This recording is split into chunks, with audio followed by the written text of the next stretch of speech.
it, by the way. I accepted it. Like, I was like, okay, like, you know, Ken and Lisa, they probably don't have sex all the time. Like, this is probably how it is. Like, you know, you get in a relationship, like, for a long time, you just stop having sex. It's just one of the things that happens. I hear it all the time. So I accepted it, you know. I got porn, I got whatever. I can just go crack one off in the bathroom, you know, like, right. Be done with it. But like, he's 40. He's 40 years old, everybody. He's such a loser. The new thing is that, you know, as a cis male, did you say cyst? Raise your voice, yell, do whatever you feel entitled to do. But as a straight male, if I was a woman, I could do that. If I was a gay male, I could do that. But as a straight male, if I raise my voice, it's wrong. Like, adopted Raquel is like, you can come live with us, you can hang out with us. The pageant girl. This was like Ariana's best friend.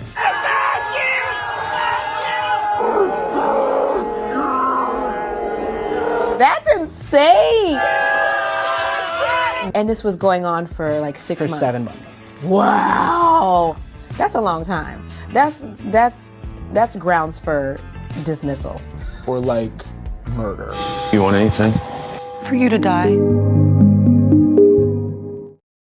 Hello, everyone, and welcome to the Bravo Breakdown with Joleen. That's me. I have to change my background. Here we go. That was my night pants with Nana background. This is the Bravo Breakdown with Joleen. That's me, stand-up comedian Joleen Lunzer, and Bravo superfan here to break down all things Bravo television. Tonight, we are going to be focusing on Vanderpump Rules, episode 11. Beach Don't Kill My Vibe. Yes, we are going to be roasting it and recapping it the way we do here. We take a comedic look at it. I love to hear from all of you guys in the live chat. So sound off all of your opinions. Remember, I'm very opinionated. So if this is your first time here, buckle up, Buttercup, because I do not hold back, and I hope you don't either, but hopefully we can all still get along and be, you know, kind of respectful of one another. Because they're my best friends. We have to do some Sheena impressions tonight. We love Sheena, but she's got a Kardashian dialect. I would call Ariana right now and tell her, but she's dealing with a death. And I would let Brock literally lay in bed with Rachel Raquel. Okay.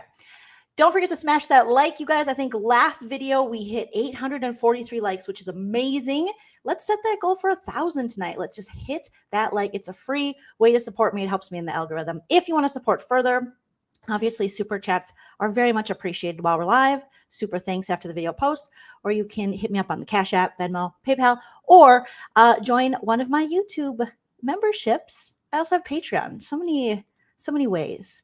So many ways, you guys. I realized I didn't tag up my video. And so I'm just doing that right now. And I have to send myself some screenshots. But we're going to have some fun. So crack your favorite beverage tonight. I'm drinking peach Waterloos. And I got one that's almost done. And one that I am about to crack. Okay. And hello to all my members like Donna C. Welcome. Thank you, Judy. You guys have been so fun to watch all of this and the Scandoval mess with. All right. So I have to send, we have screenshots to go over tonight. We have a little bit of video. We have lots of opinions. So this episode, Beach Don't Kill My Vibe, this was a very good episode. Obviously, as we get closer and closer to the Scandoval reveal on Vanderpump Rules, so many red flags, Easter eggs, editing is kind of showing us things that we're like, oh God, oh Lord, how did we miss that? So it's been, I mean, I thought this episode was extremely entertaining. And next episode, I mean, previews for the next episode. Oh my God. Ken, Todd, Lisa Vanderpump's husband is in it. Did you guys see the preview for the next episode? He's like, he walks in just like he just woke up from the longest nap ever. Because Ken looks like he's either about to nap or he just got out of a nap. and he kind of looks pissed. And I think that's just what happens as you get older, you know, and especially being around those young kids, and you're just, you know, you're tired, you're carrying around dogs all day, you love your life, but everything's pink and you'd like a break. But Ken's just like, he was invested. He walks into the kitchen, and we're going to see this next week. And Katie is there with Lisa, and he's like, oh, can't believe it. I don't know why I'm doing an Irish accent, but he's like, can you believe that Rachel slept over? Now it's Australian, we don't know, but he's like, can you believe Rachel slept over at Sandoval's when Ariana wasn't there? Top of the morning to her, that was horrible. And they're like, and Katie is like, what? Ken, how do you know? And Ken's like, yes, I can't believe it. And I don't know what my accent for Ken is there, you guys, but we're just going to go with it.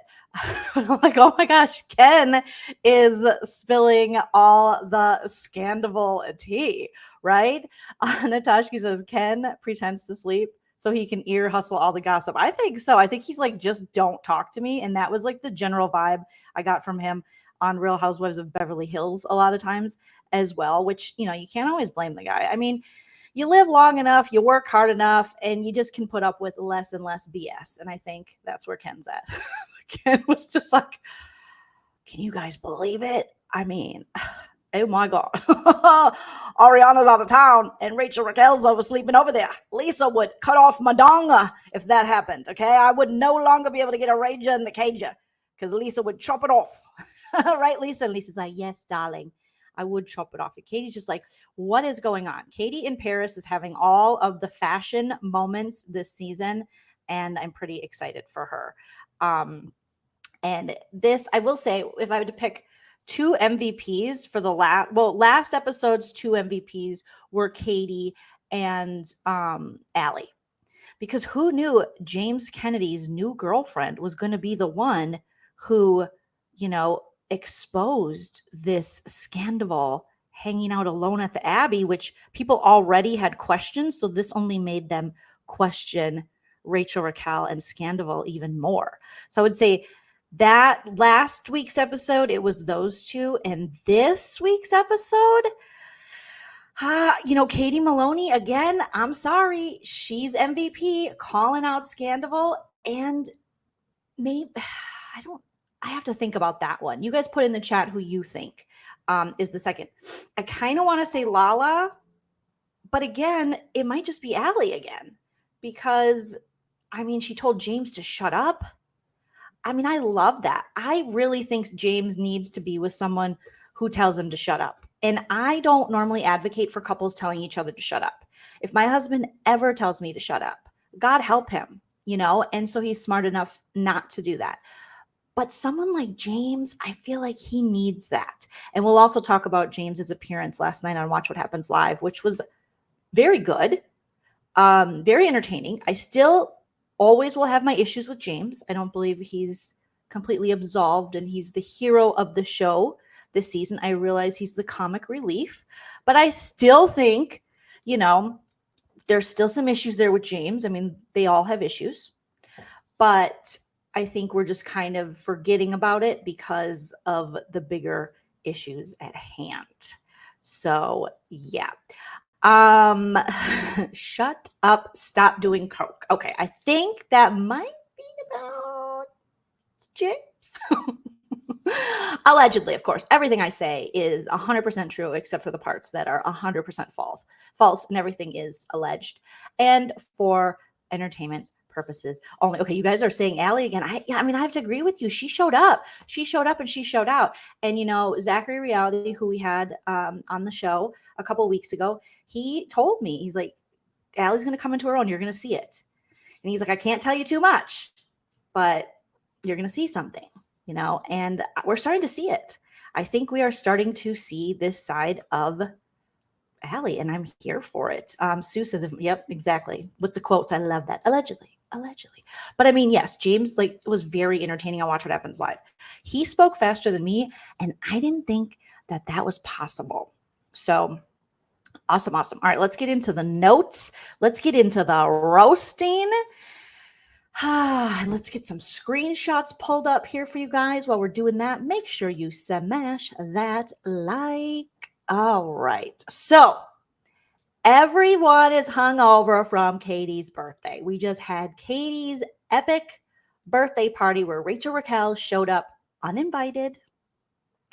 And Katie Maloney took the information she got from Ally about Rachel Raquel and Tom Scandoval being at the Abbey alone at 1 a.m. after See You Next Tuesday. And she threw it right back in Tom, self-righteous, condescending, patronizing, get off your soapbox, you cheating butthole. She took it, threw it right back at him. You know, it is so sociopathic, in my opinion, watching Tom Scandoval navigate this. It's scary. It is scary how he is able to still see himself as a moral compass for the group while he's literally doing one of the worst things you can do to another human being, which is betray their ultimate trust and humiliate them. And for no other reason than you just can't control your wiener and your jizzers, as you say. Okay? Oh, Lala's birthday. Sorry. Katie's birthday. To me, it was Katie's birthday. It was Katie's birthday because she ran that thing. But yeah, it was Lala's birthday. Allegedly. I got Katie on the mind. So they're all hungover from Lala's birthday, except for Lala, because she's Sober City Township like me. So she goes over to Katie's and she's like, hey girl, what's up? I brought the Chick-fil-A, you know, and Katie's having hair of the dog. She's having another little cocky. And I love how this group, they must all have some kind of sponsorship with Celsius beverage, energy drink. Now I will tell you, I'm a fan of the Celsius. What is it? The kiwi guava. Whew. I mean, it kind of wrecks your tum-tums, but it's also kind of delicious. And it's like cocaine in a can at times. I feel like you're just like, ugh, it gives you a jolt of, I can do anything. I'm on top of the world. And then, you know, a little bit later, you're like, I could do a nap. I could have some cookies, you know? So Katie is mixing Tito's vodka with the Celsius energy drink. And we know that Ariana, when she was at, I believe, Coachella, she was at a Celsius event. And after the infamous Watch What Happens Live, where Sheena didn't punch, because she can't make a fist, you guys, you know, if it doesn't fit, you must have quit. If you can't make a fist, it's not the gist. You know what I mean? She didn't do it. She pushed her and threw her phone. That next day, Sheena, Rachel Raquel, and Ariana were all supposed to do an event for Celsius that Sheena flew back early for so that she could spend time with her daughter, Summer, and Rachel Raquel obviously did not. And then went into hiding and got at a PR team and put out too many statements and said she was codependent and working on herself. And allegedly she's still in a recovery center or a spa or having sex with someone else's boyfriend. We don't know. Tom Scandoval basically was hit up by TMZ recently. I'm sure you've all seen that by now. On the streets of, it looked like he was in, where the hell did it look like? It kind of looked like he was in Studio City. It did kind of look like he was in Studio City. And he's walking down the street and he's like, oh, she's in the mental hospital, man. And the way he said it just didn't bode well for like mental health, not having a negative stigma. It's like, no, she's in the mental hospital. She's mental. And you're like, all right, calm. She can't talk to anybody. She can't have her phones. She can't have her shoelaces. She can't have a belt. She's mental, bro. Mental rentals. She's mental. And you're like, Tom. Tom's like, I'm not mental. I wasn't with her. Because Tom Scandoval, if you missed that, he went to his own little retreat place. But everyone was saying it might have been Miraval and she might be there. Who knows where the hell they are? But I don't really believe that they haven't spoken or seen each other and that they weren't necessarily together. But he was like, I was just doing ropes courses. I was just climbing rocks. I just had my shirt off and I was posting in my stories on a bike. The way this 46-year-old man is navigating his horrendous behavior and his fall from grace on this show is nothing short of an abomination. I mean, not all the lack of self-awareness. And I think Tinks, or whatever her name was, who was on Watch What Happens Live last night, I apologize. I'm not familiar with her. I did enjoy her, but I'm not familiar with her. And she was saying, you know, how he is just a classic narcissist, textbook narcissist at this point. And yeah, I mean, he lacks so much. I mean, empathy, self-awareness. It is scary. How he goes to this, wherever the hell he went to, ropes course, somewhere in Arizona where Rachel Raquel happens to be in the same state, and decides to, he's like, oh, I need to take this me time. Bro, you've had enough me time. Like, you've had all the me time. You had the me time. Like, you've just been meing nonstop when you were supposed to be weeing. You were in a relationship, and that's where you wee, and you were just doing all me. So you don't need any more me time. You need some therapy. So maybe you, I mean, I think you're the mental. Really, I mean, we're all mental. I mean, mental health awareness. Woo! Shout out Howie Mandel advocacy. But you're the one that is truly, truly cuckoo for Cocoa Puffs. I know everyone wants to paint Rachel Raquel in that, but it's this dude. This dude is cuckoo bananas. And he's posting on his stories while he's there. You know, he's just pissed he's not at Coachella because it was during Coachella. And he's riding bikes shirtless. Can we at least a tank top? Bro, I don't want to see your nipples. I'm very mad at you. When I'm mad at people, I don't want to see their nipples. That's just me. Other people might feel differently, but I definitely don't want to see your nipples. And he's like doing this little move on his bike and posting in his stories like anyone gives a shit. No, we want to see you go away, get better, you know, have remorse, work on yourself. I don't know how doing a team building ropes course by yourself or pretending to BMX bike is going to get you there. Okay. But it's not. All right. I digress. So allegedly they're there, but his newest TMZ thing is just like, he's like, dude, I wasn't with her. She's mental. Okay. She can't talk to anybody. I can't even talk to her. Okay. You know how long it's been since, well, no, I've had people touch my wiener because obviously I'm not just going to wait for her. Can you imagine? I'm just speculating here, and I'm probably 100% right. All of the women that he's banged while Rachel Raquel has been mental. I mean, it's probably a lot. I mean, this guy cannot give his peen a rest with his sperm count, lack of morphology or whatever. We'll get into that. All right. Let's start the share. And here we go. All right. Valerie says, I couldn't stand Scandoval. And as soon as he grew that sleazy pimp mustache, right? It's the going live while doing the activity. Yes, that helps with the mental. If you go live, that is what really is going to make you a better person and going to help you understand the pain you've caused other people, you know, and you have to go live shirtless. I feel bad for anybody at whatever resort he was at who had to hang out with him. All right. Katie Lala, hair of the dog. She's drinking Celsius. And then Lala is, you know, eating Chick-fil-A. They talk about Sandoval and Rachel Raquel at the Abbey because that's like the hottest topic. Since Ally brought that up, everyone's like, oh my God, they were alone at 1 a.m. dancing by themselves. So Scandoval wants to make it seem like it was a big group and they're all dancing. But the way that Ally said it, she said, oh, no. They were dancing with themselves at 1 a.m. without Ariana. It was sus for sure. Chickenhead PK Neely, thank you for the super chat. Said he was showing how fit he is. So take that, Ariana. I too can be the fitness guy. See my bike skills? Yes, because Ariana has that new guy that she's seeing who is fit, and he has really nice hair, like way better than Scandoval's hair, like way better, sir. Which, you know, he's just like, oh, like brushing his hair, like I must increase my brush. Oh, and I think, you know, it is pretty pathetic, but I think you're right, Chickenhead, that he is posting these things because, you know, he's exactly, I'm doing well too. Oh, so Ariana got Dancing with the Stars and a movie and a campaign with Bloomingdale's, and she's going to the White House what is she going to, the correspondence dinner? She's going to some kind of thing at the White House. Well, I am riding a mountain bike with strangers in Arizona while my mistress is in a mental hospital. So who's winning? I don't know. It's hard to tell. I was on Howie Mandel's podcast. You know him. He's on America's Got Talent.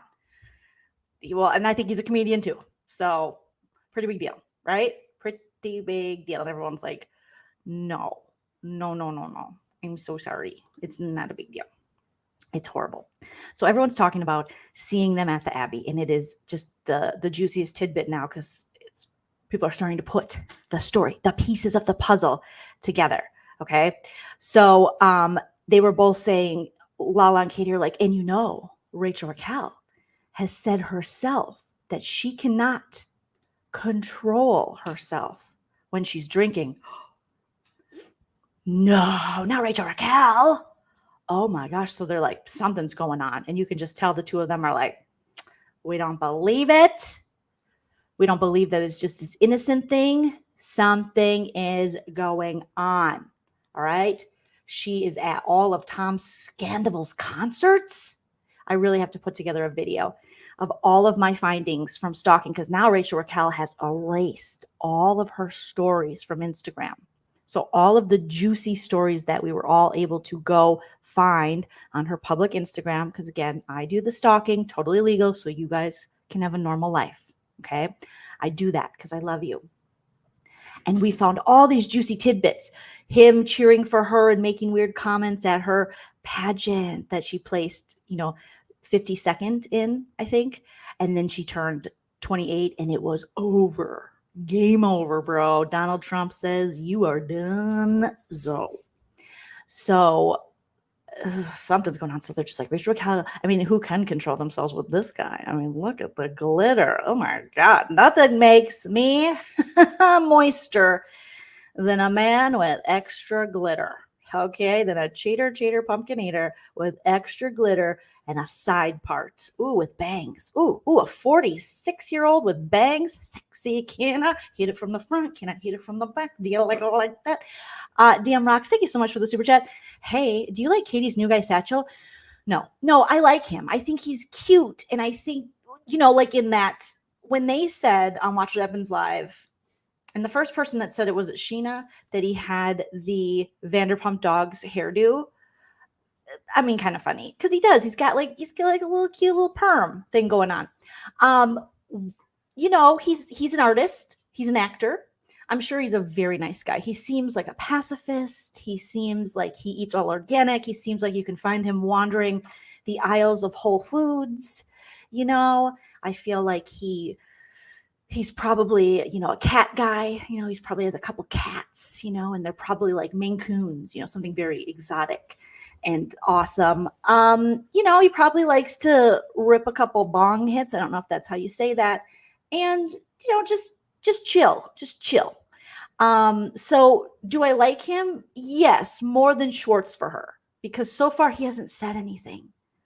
And I love that in a man. I love a quiet man. Oh my God, I am loud enough for the both of us. I love a, talk when we need to, but for the most part, you can't be the show. And Tom Schwartz, in a way, wants to be the show with Katie, but then with Tom Sandoval, he takes a back seat, and Tom Sandoval obviously has to be the show. So there's nothing better than a quiet man who just like sits next to you, and then he did that creepy back rub, but I'm sure it felt really nice. I mean, I love when my husband like tickles my back.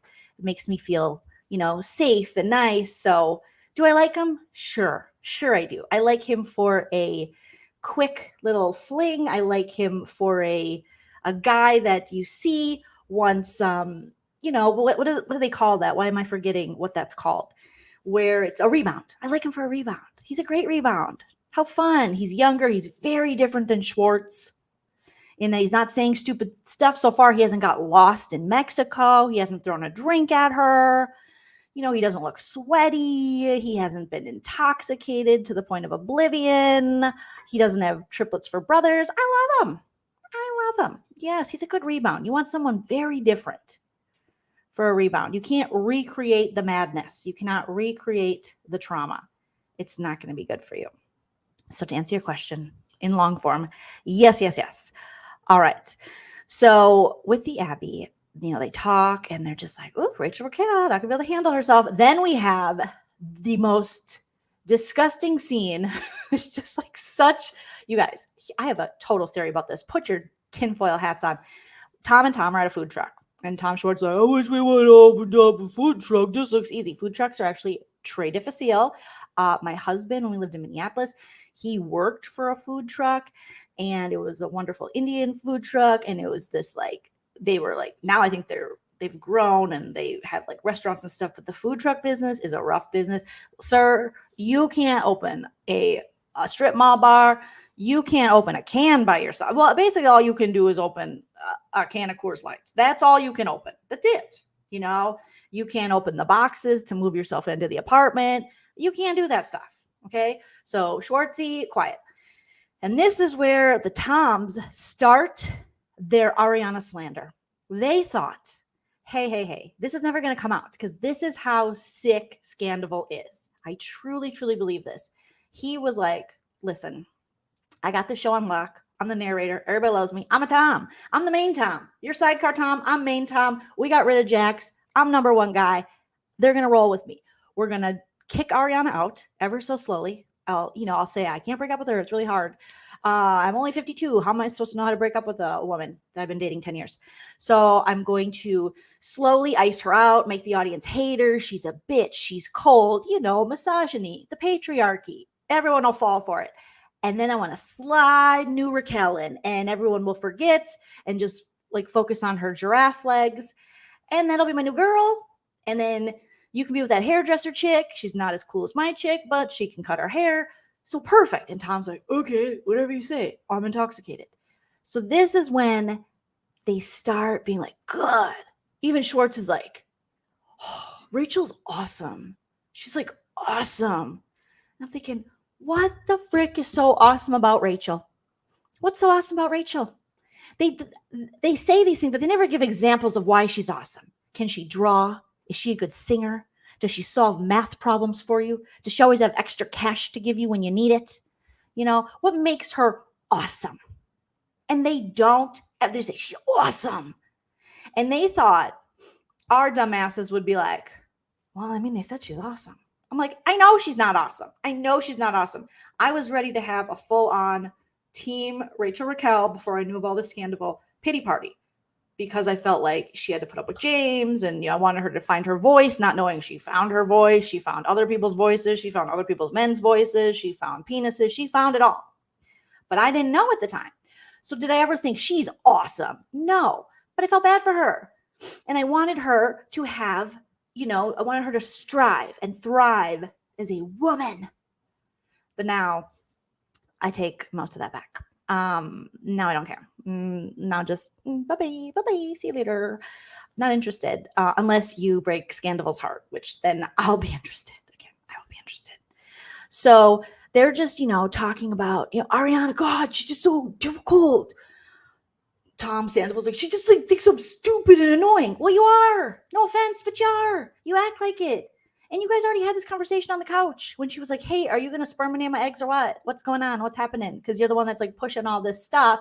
And I want a choice. I want autonomy over my own body, which is totally fine and normal. And I don't have to know if I'm going to have kids or not. That's none of your biz. But yeah, are you going to do it or what? And he's like, oh, God, I just feel like you think I'm stupid and annoying. She's like, what? We've been together a long time. I'm sure you think I'm annoying at times. But you do things to annoy me on purpose. He's like, oh, yeah, I do.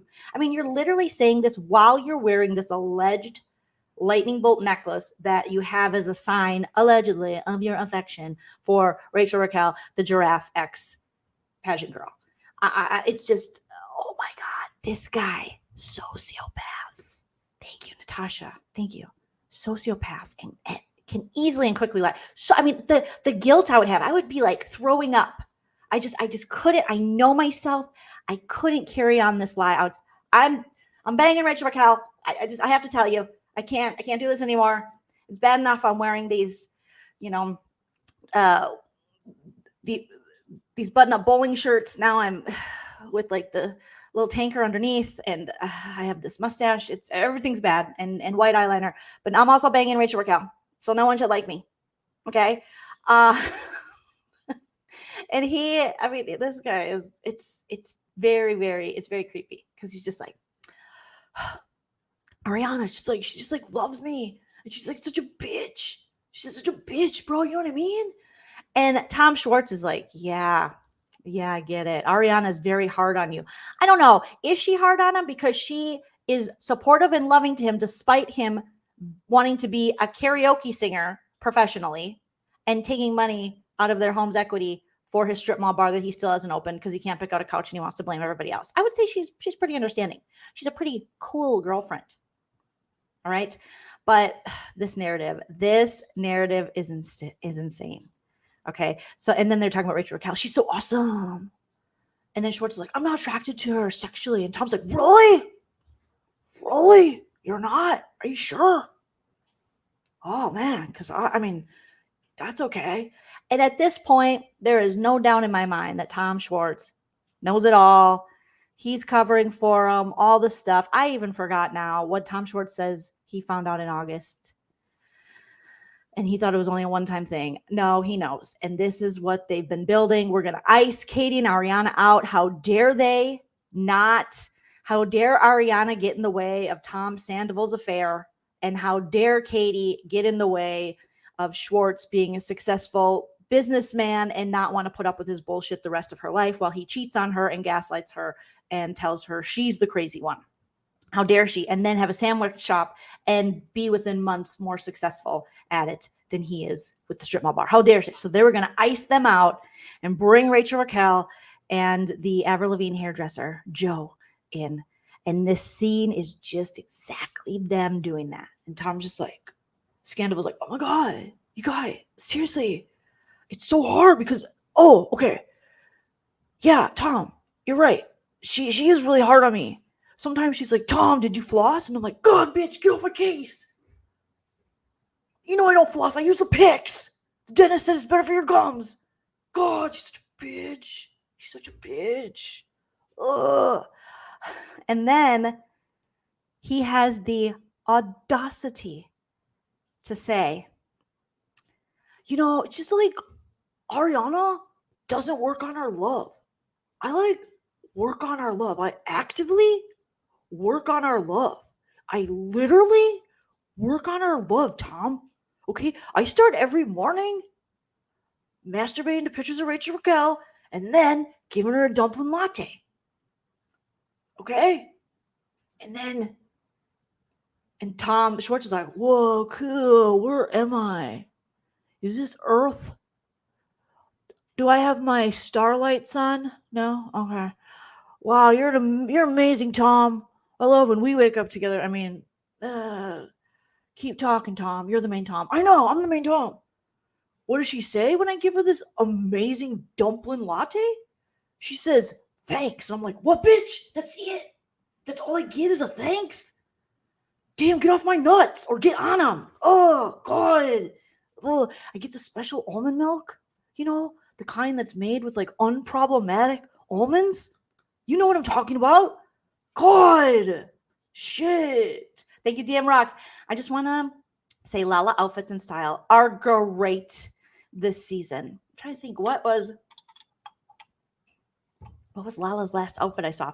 Oh, she did have an outfit when she went to see James, and James was like, ooh, the fit is so good. The fit is so good. So I do like Lala style. I know a lot of people don't like it, but I kind of like it. I even liked when she was on Watch What Happens Live with the backwards hat and the like jersey dress because it just works for her.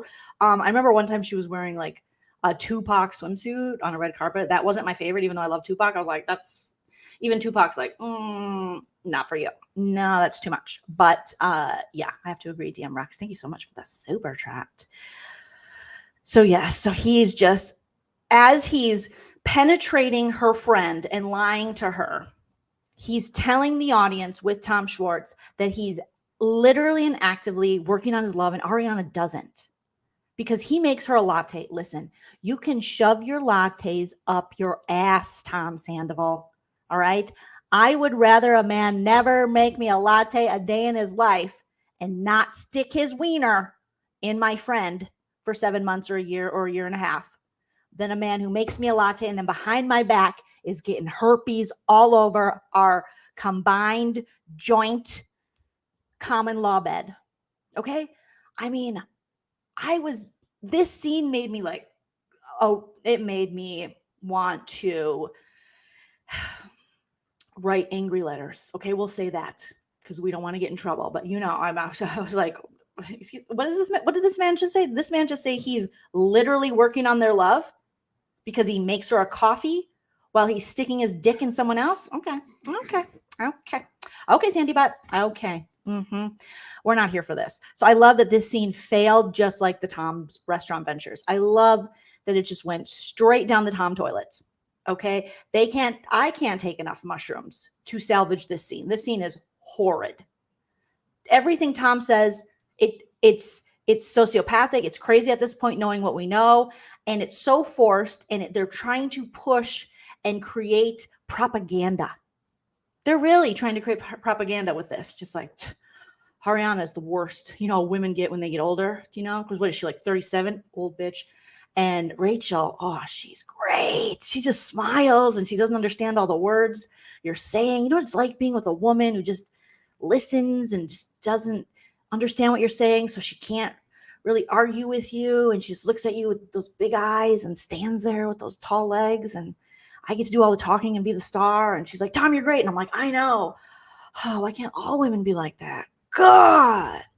I hope they watch me too. The scene is horrid. Yes.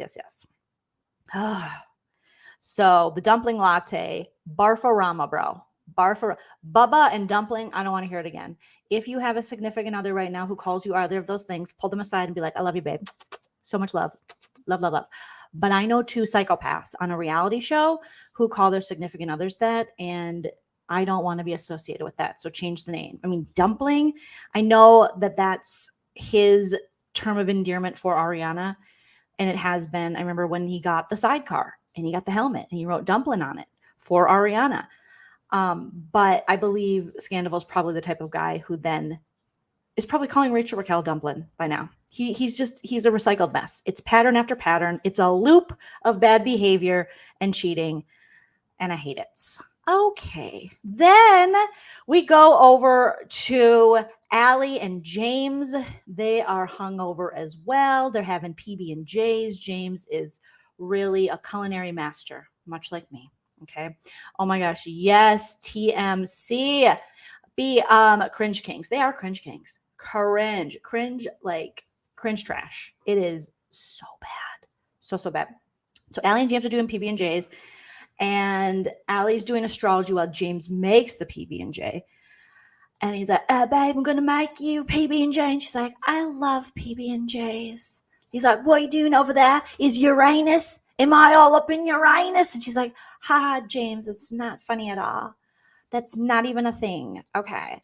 Well, I was checking out my crystals, and it looks like Pluto is with Aphrodite in the 11th house, which means you're probably going to pop off and throw something at someone, but don't throw it too hard because you could break their septum, which I think is an area in your nose, which also happens to be associated with Capricorns. And you know how they can be rigid. So be careful. And he's like, I love that about you, babe. I love it. I love that you're really into this. She's like, thank you. Also, I'm a little nervous because I said something to the girls, like I told you, when I was with them. And I think Katie said something to Tom Sandoval last night. I heard her say, well, you get a lot of joy out of Rachel Raquel too, like 1 a.m. at the Abbey. And then he said, oh, what? That's ridiculous. I would never. God, I was doing gay stuff. I wasn't even doing heterosexual stuff. I was with a guy. I mean, a girl. I mean, God, you're so stupid, Katie. You're the stupidest girl, and you smell like hair products for like Pantene. I hate you. Thank you, Jacqueline, for the super chat. Ticks for your show in DC. How? Love you. I need to go back out to DC. I haven't done a show in DC since a little after it was right before the Panakuchen, actually. I think. Right as the Panakuchen was hitting. I was in New York and DC. So I have to get back to DC. Gotta get back to DC. Love it there. But I'll let you know as soon as I'm out that way. But thank you for the super chat.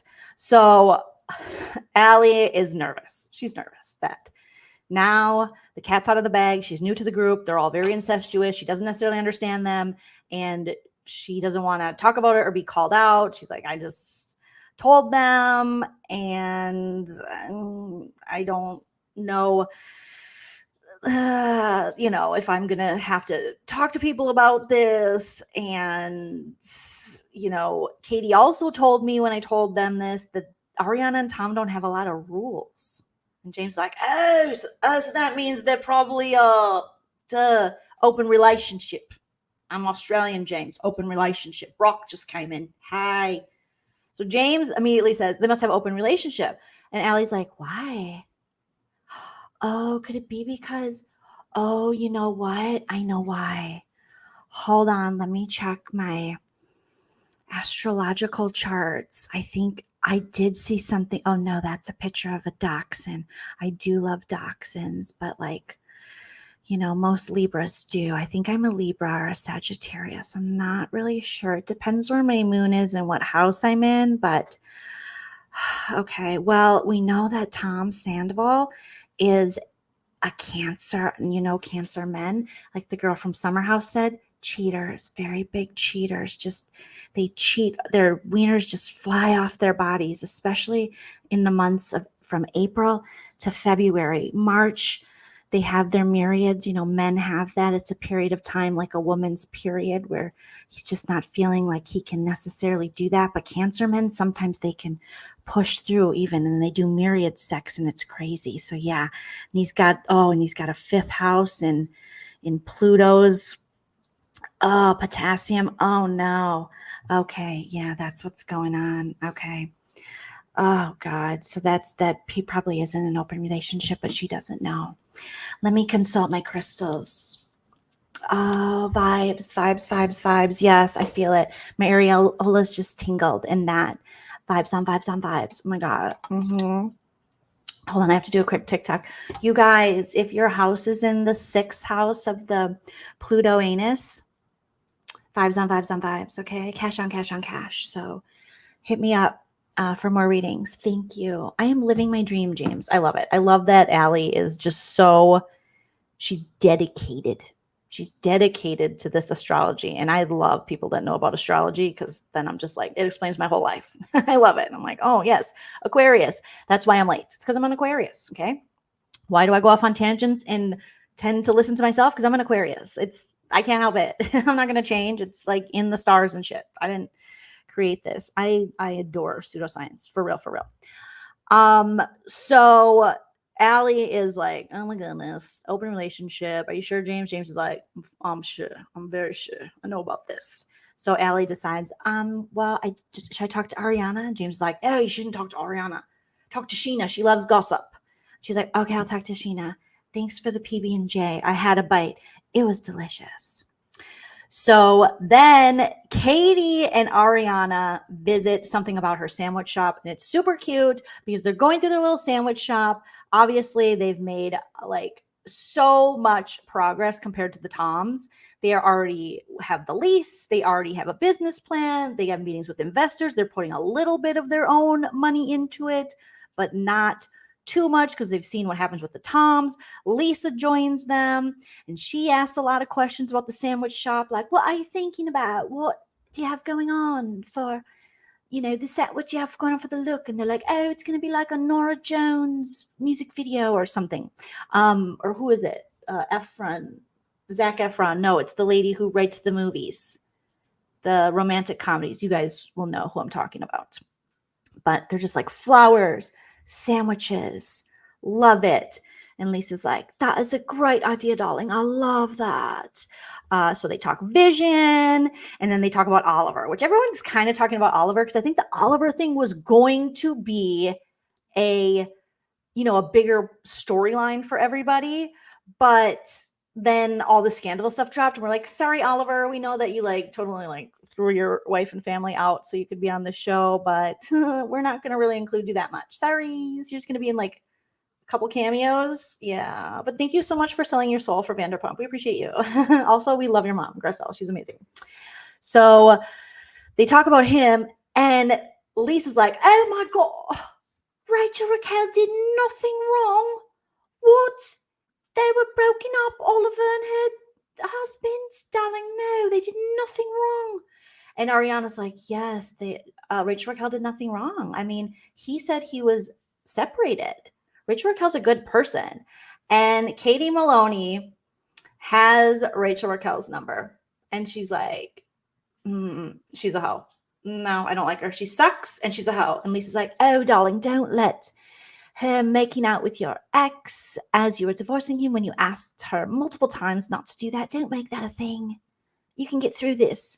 She's like, I'm sorry. She's a hoe. Okay. Who's the hoe? Your mama's mama. Who's the hoe? Rachel Raquel. That's who the hoe is. I don't make hoe rules, that they were already in place. Hoe rules go back to like ancient times, like Socrates and stuff. They made the hoe rules. I didn't do that. And, it's just very interesting to watch people try to, that's the thing with Rachel Raquel.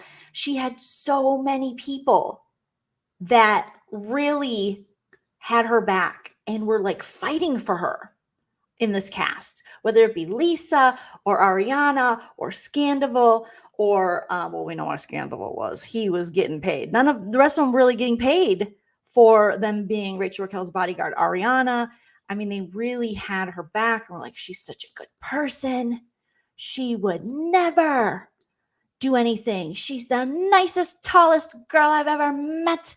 And we do not accept any Ariana slander or any Rachel Raquel slander, but we don't accept any Ariana slander.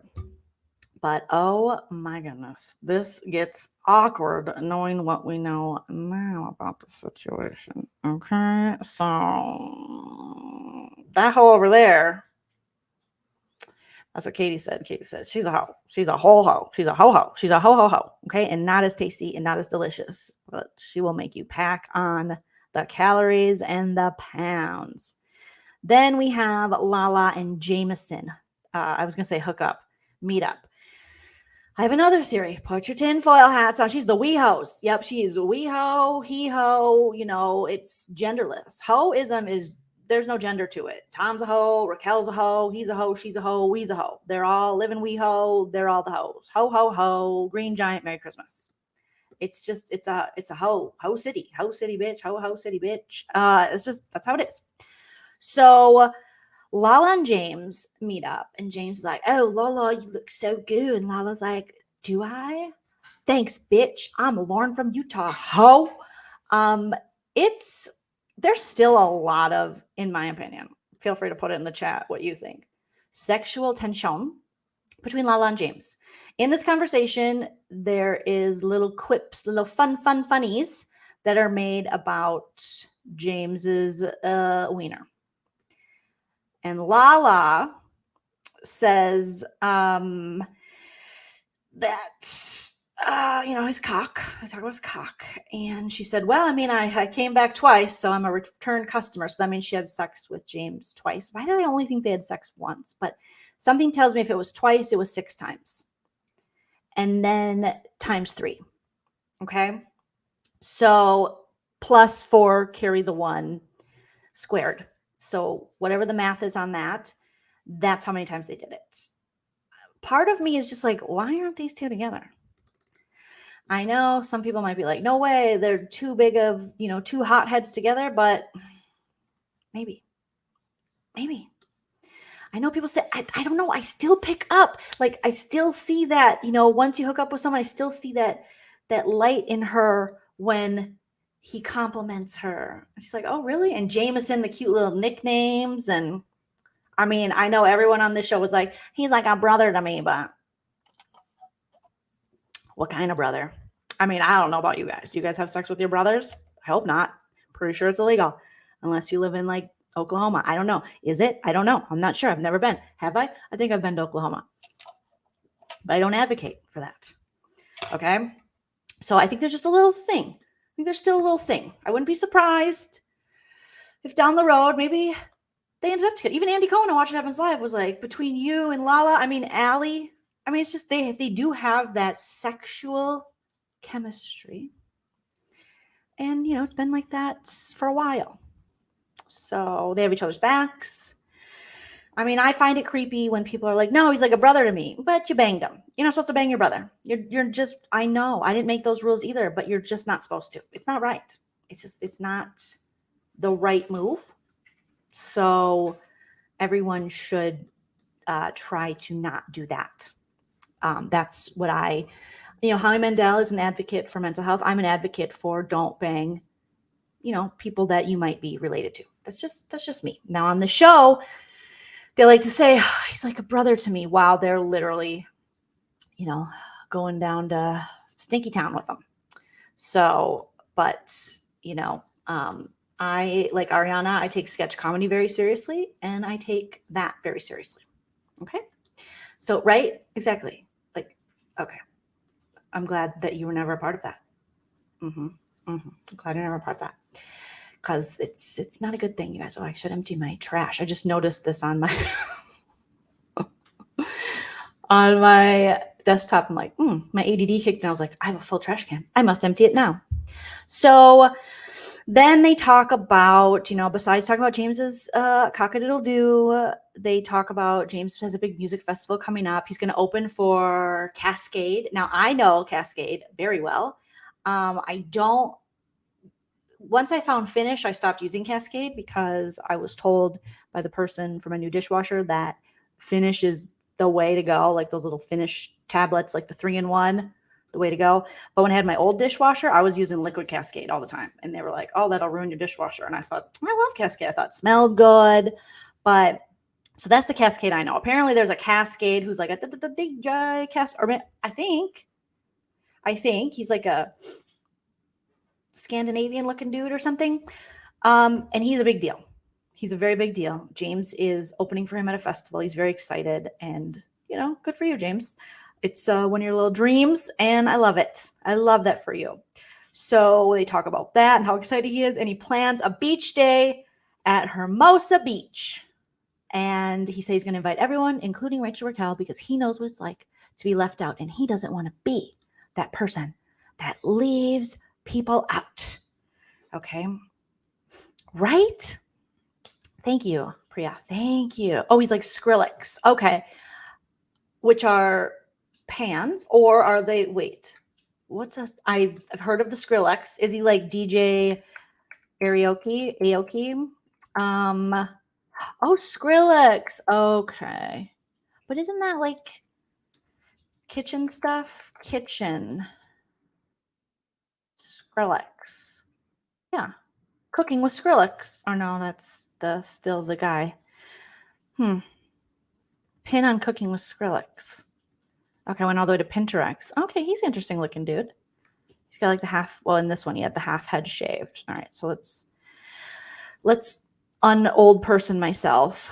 And he's also known as John Moore. He kind of looks like Corey Feldman. Am I just seeing things? But Skrillex looks a little like Corey Feldman. But apparently his name is Sonny John Moore, known professionally as Skrillex. He's an American DJ and record producer, growing up in the Northeast Los Angeles and Northern California. He joined the post-hardcore band From First to Jesus. Oh my God, and he's like 35. It's not like he's like a baby. From First to Last is the lead singer in 2004. 2004, I was drunk. I was very drunk. I don't know what I was listening to in 2004, but it wasn't Skrillex. I'm sure I would. Okay. Oh, Dear Diary, My Teenage Angst has a body count. I don't think I've ever heard those songs. But anyways, okay, so you guys are saying he's like Skrillex, but his name is Cascade. Oh, he's an American DJ. Okay. Yeah. Okay. I'm looking at him. I mean, he does kind of look like the guy from Succession, the hot one, even though he's not as hot. No offense, all offense to him. But I'm talking about the blonde actor who was also in the vampire show. You guys get it. You see where I'm going here. But yeah, he's like a big deal, apparently.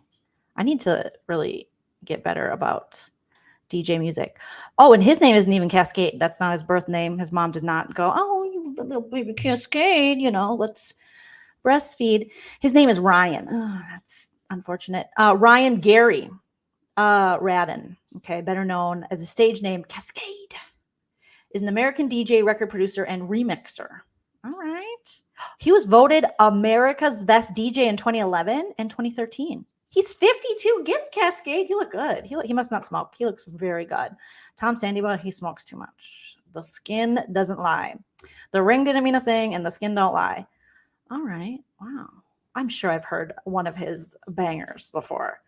I've had to, right? Is it just like a lot of beats? Oh wait, no, I was going to listen on this. Now I'm on a whole ADHD. Okay. Is this going to be one of his? I just want to hear a minute, a second. See have I heard this?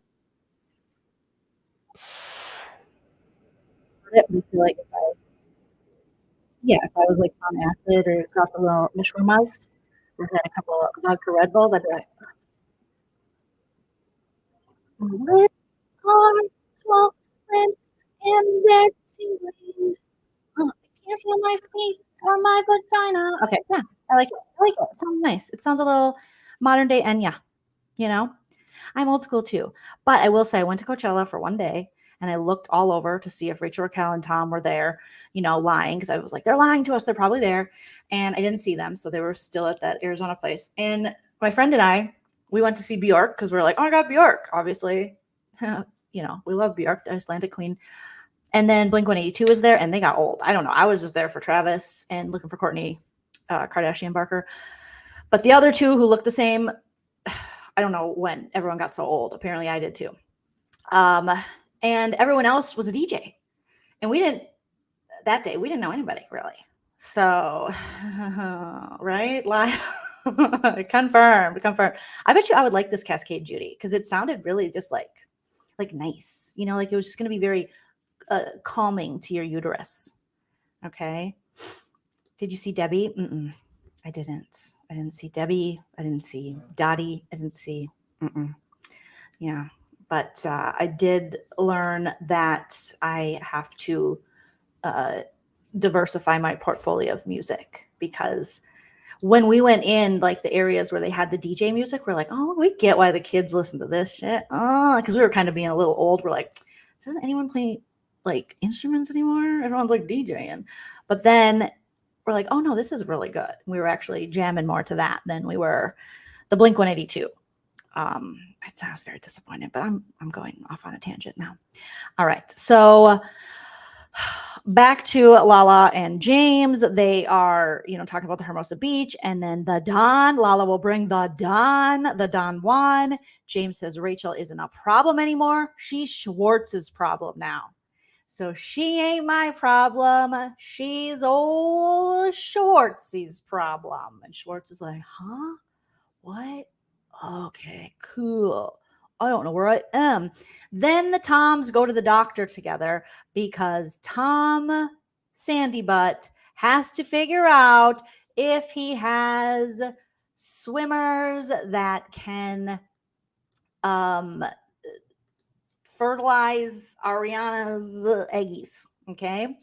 And the doctor tells him, but first of all, he walks in to the doctor's office. He says, hi, I'm here for my jizz results. Okay, that's #MeToo. That's going to put you not good. You got women working at the office. You're talking about, using derogatory terms. I love the word jizz, but I'm not just going to go up to strangers at a doctor's office and say jizz. It's just not what I'm going to do. Some people might be offended. You don't know them. You know their sense of humor, but he thinks he's cute and he can get away with everything, including that top and the mustache. So he says, I'm here for my jizz results. And then Tom Schwartz is like, dude, you can't say that. That's crazy. And he's like, oh, I can say whatever I want. I'm Tom Sandy Boy. Tom says Ariana can't be there because her grandma has passed away. And my first question is, why are you never there when she has a loss? Charlotte the dog dies. You go out, and that's the first night you cheat on her with Rachel Raquel in the backyard of the home you share with Ariana. So you cheat on your girlfriend when your dog dies. You don't mourn with her. You stay out all night drinking with your mistress. Okay? Your words, not mine, on Howie Mandel, the Mental Health Advocates podcast. Then her grandma passes away, and you are talking to women at a doctor's office about your jizz. And allegedly, according to many people and Sheena's vlog, you were at I think it was a Labor Day party in Southern California where Jackson Brittany saw you. Sheena was there. You were there because you had a show. You had a karaoke show, and you were there with Rachel Raquel. And looking back, they're all like, oh, we thought that was weird. Jackson Brittany mentioned it. They thought that was weird. And I watched Sheena's vlog, and it was weird because then she showed up and then you showed up, and it was very close timing. Like you showed up separately, but you didn't. And then according to Jackson Brittany, you told Ariana you couldn't be with her because you couldn't get an Uber home. But they were like, there were Ubers aplenty. So that's my question. Why are you never there when she has a loss? The dog dies, you're banging your mistress. Her grandma dies, you're banging your mistress and making inappropriate comments to women you don't know about your jizz. So Beavis, Butthead, explain to me. So the doctor comes in and he's like, okay, Tom, you look like a guy. All right. The volume of your sperm is actually double than normal. And Tom's like, oh, right, bro, volume. Oh, so's my hair, right? Oh, yeah. I put stuff in it before I blow dry. I also put stuff in my urethra. Is that where you put it? Is that where it comes from? Anyways, I put the volumizer down there so it would volumize my jizz. High five, Tom Schwartz. And Tom Schwartz is like, okay, that's nice. My triplet brothers. Okay. Then, oops, sorry, Tilly. Producer Tilly's here. So then he says, your sperm are swimming well. They're swimming away from you. They look like they're upset. You know, we don't normally see this, but your sperm look disappointed in you. They look like they know that maybe you haven't been behaving properly and you have a big secret.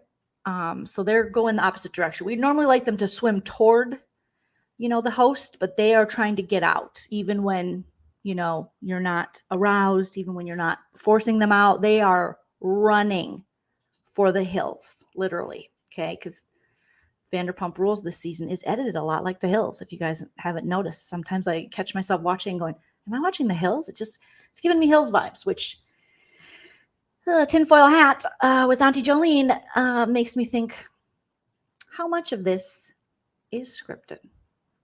And at the end of this season or the end of the show, whenever that is, will they pull back the Hollywood sign and it's all been a set? I don't know, but I'm getting Hills vibes. I'm getting a little Hills vibes. Okay. I'm very entertained. Are you not entertained? No, I'm entertained.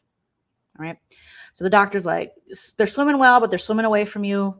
They seem disgusted with you, your own jizz. I didn't make the jizz rules. And then normally we look at sperm and we want it to be 14% morphology. I've never heard of this in my life. Okay. So 14% Morph and Mindy, you only have 6% Morph and Mindy. And he's like, what?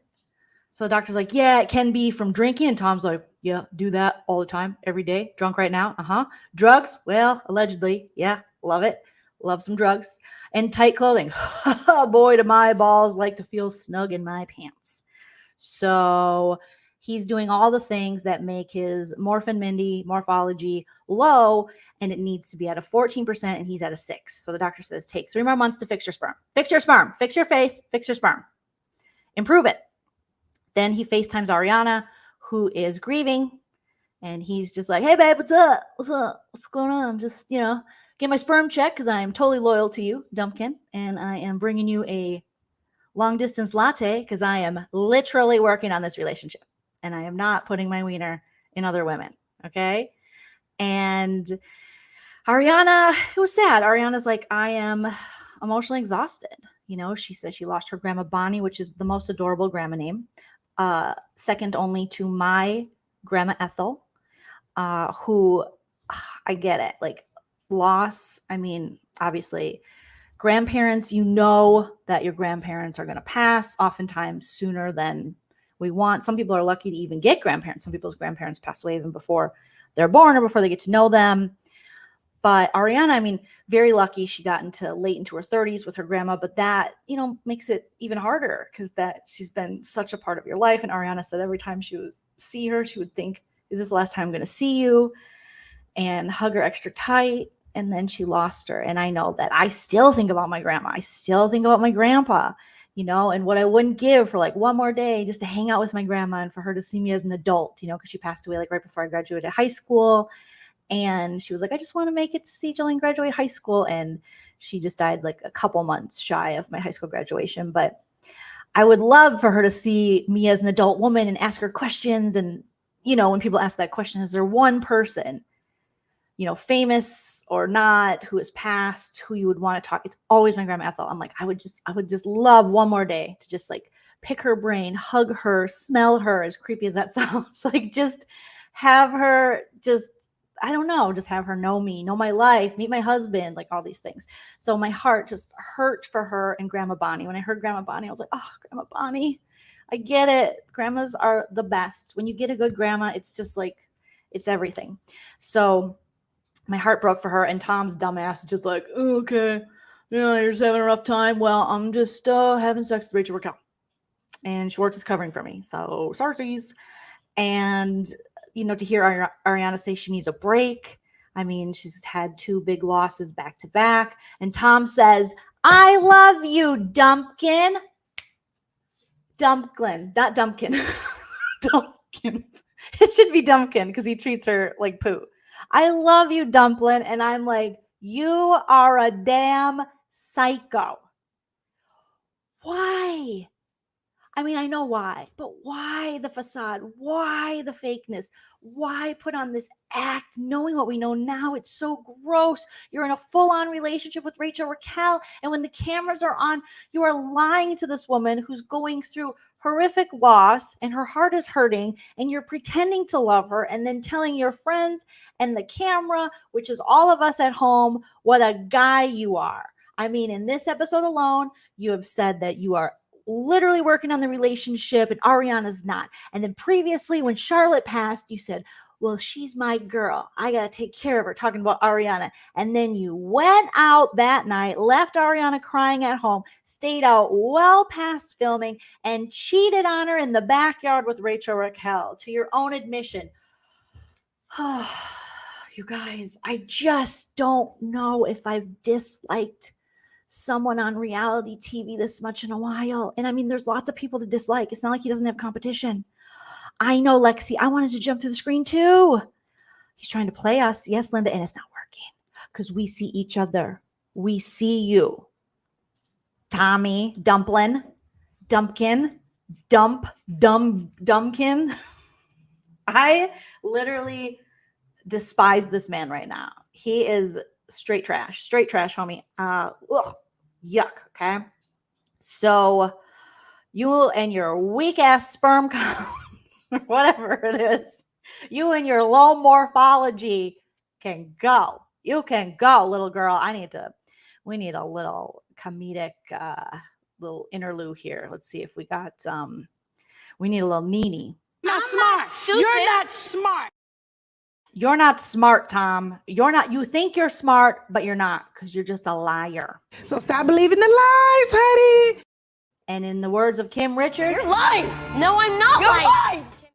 You're lying. You are lying. You are a liar. You stole my goddamn house and you're a loser. Because they're losers. Because they're losers. Okay? I said what I said. I'll never get this kind of mentality. I don't understand. I don't understand, bitch. I don't understand. I don't understand, bitch. I don't understand, bitch. I don't understand. I don't understand, bitch. Don't understand, bitch. I don't understand. I do not understand. For 1 second, you make me want to scream. Go away. Shut up. Go away. Shut up. I cannot with Tom Sandy Butt. Okay. What? Okay. Then Ally meets up with Sheena and oh my God. When have I been sleeping on Sheena's Kardashian accent? For some reason, I mean, I've met Sheena. I've spoken with Sheena. I don't remember her Kardashian California accent being this strong. But oh my God, the force was strong in this one. So she and Ally are at like LA's version of Dave and Buster's. That's the only way I can explain it because there's skee ball there, chicken tacos, and Moscow mules, which just screams, kitschy LA stuff. And they are meeting up because Ally is going to talk to Sheena about what Katie said and also about seeing everybody, and by everybody I mean Scandoval at the Abbey. So Sheena is full on ride or die Raquel at this point. All right. And I think, I don't even know if I think I screen. Actually, I think I have it on this part. Okay. Do I? Oh no. I was on the Peacock app and I rewatched the scene because I wanted to get her tone down. Let me see if we'll listen to part of this scene. Okay. Fair use. You're looking clean. It's a Verizon ad. Verizon, you're already my carrier. So we have to wait 55 seconds. But Sheena was like, okay. So Ally talking, I love chicken tacos. I love chicken tacos too. And a Moscow mule. So they did Moscow mule. And then Sheena's like, so what are you thinking about everybody in the group? Tell the truth. Tell the truth. Don't be nice. And Ally's like, well, some people are a little low vibrational. Some people's moons are in Scorpio, which is kind of scary. But I like everybody. And she was like, I am so glad that we can get along and that Rachel Raquel is okay with us getting along. I'm so okay with that.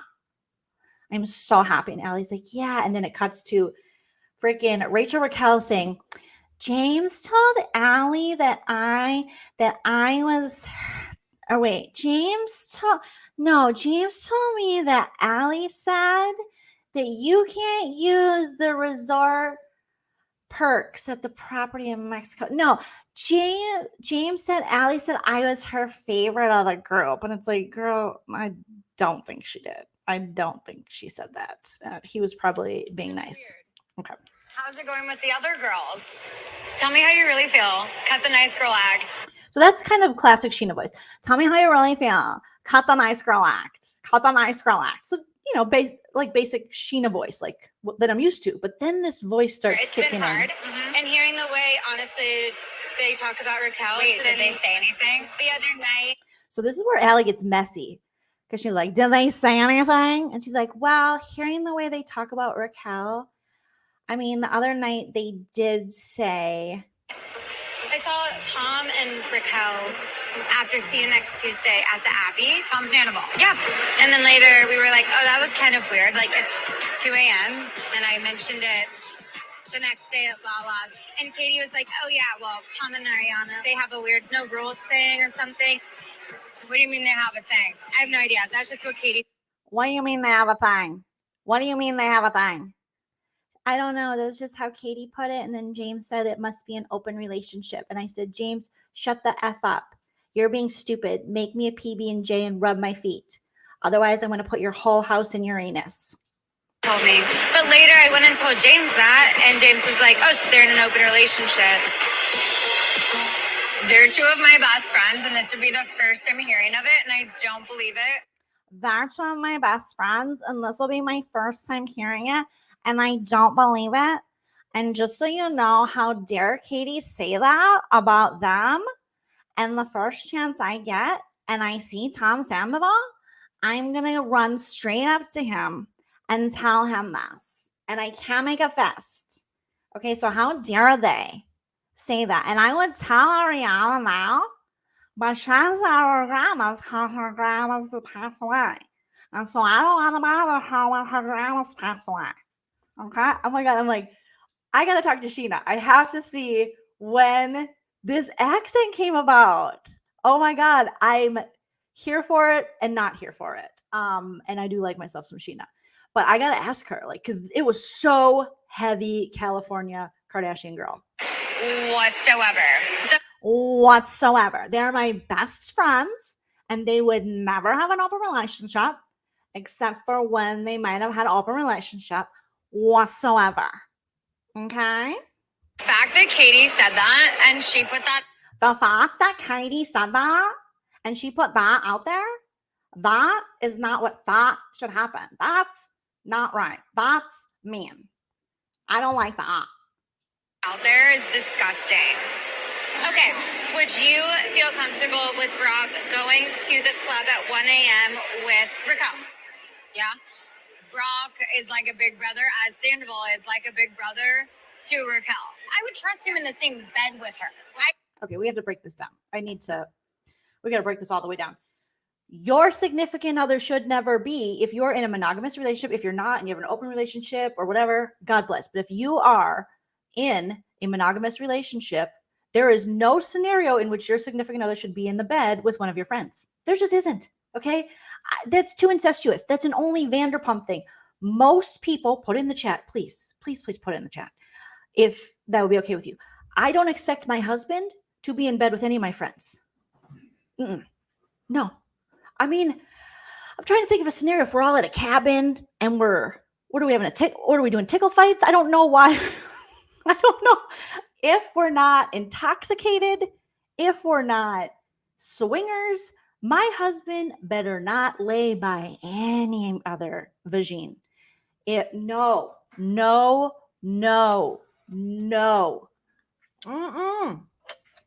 I will snap, crackle, and pop both of their little heads off. No. And I wouldn't disrespect my husband and go lay next to his friends. Right, Cho? No, I don't want to lay next to your friends. Okay. We go visit friends. We have friends live out of state. We stay at their house.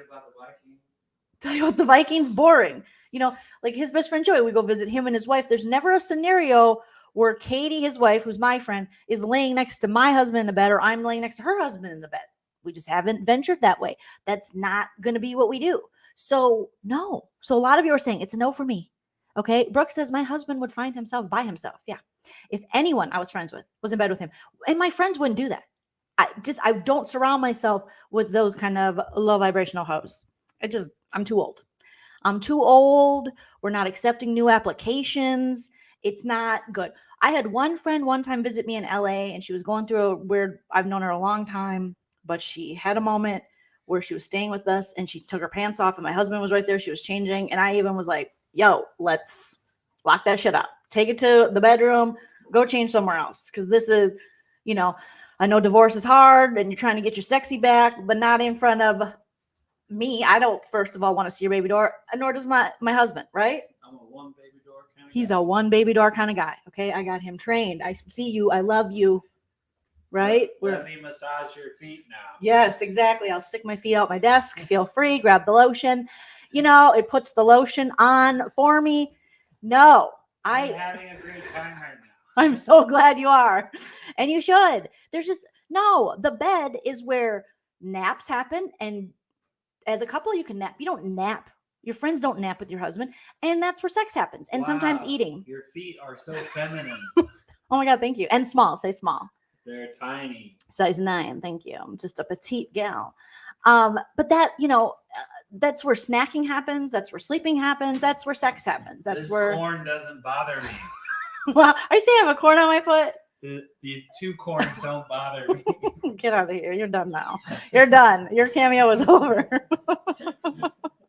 But no, that is a sacred place where I binge eat, cry, have sex, sleep. I mean, that is not, no. My husband, and he watches me do all that. That's his job, to sit there and, and I watch him too. And we watch each other, but you don't watch anybody else. All right. So when Sheena was like, I would let Brock lay in bed with Rach. No, Sheena, no. No one, don't pretend we're this cool. And I don't think Sheena would. I think she wanted to really ride hard for Rachel Raquel. I mean, I think, she really wanted to kind of stick it to Katie this season because her and Katie have had so much beef throughout the seasons. And, they've both been at fault at times within that relationship and it not working. And Sheena has gotten, she hasn't always had the easiest time with the ladies on the show. And so I think you know, she was just like, hey, our side, your side, and we're pulling Raquel into this side, and we're, you know, fine, yes. But no, she's a pageant girl. She's like 7 feet tall. She models. Stay away. You know, and don't adopt another lady or another man and be captain save a single in your marriage. The marriage is the two of you. All right. You don't have to save anybody else. You know, if you want to help someone, adopt a child. But to adopt a 6'2" model pageant girl with tendencies to, you know, spread them, that is not. I know that's, you know, I am the feminist. I love women, woman made, love it, love it, love it. But why even put the temptation there? Why even? It's just uncomfortable. It's inappropriate. It's inappropriate. You know, it's just not. It's not. I don't recommend it. I don't recommend it. I just think women, you know, we can be the best of friends to each other, and we don't have to cross that line with our spouses. And I saw that even happen. I think some of the boomers did that. I would see like my mom and her friends, you know, she'd have a single gal friend. They'd be like, well, Paul is her date too. That's my dad. You know, Paul is my date too. And my parents, they were like, Joleen, you've always been this way. Because when I was a little girl, I'd be looking at my dad, be like, did you cheat? Did you do anything? Don't ever. And my dad even told my mom one time, he's like, first of all, I wouldn't cheat on you. But I would be more afraid of what Joleen would do than what you would do, because I was just calling people out. I was like, that's my dad. My dad was like, he had friendly friends at work, like happy hours and stuff. And I'm like, no. Yes, Barb, yes, my dad is very charming, but let's go, Paul. Get in the car. I'm picking him up from happy hour. Isn't it, Barb? Watch your hands. Watch your hands. Okay. So, no. I didn't like this part. I did not like this part. NYC girl, I've had your comment up. I wanted to address it.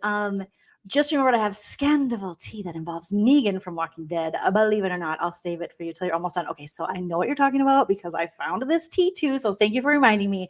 Negan, the actor from The Walking Dead, who's married to the girl from, the woman, I should say, from One Tree Hill.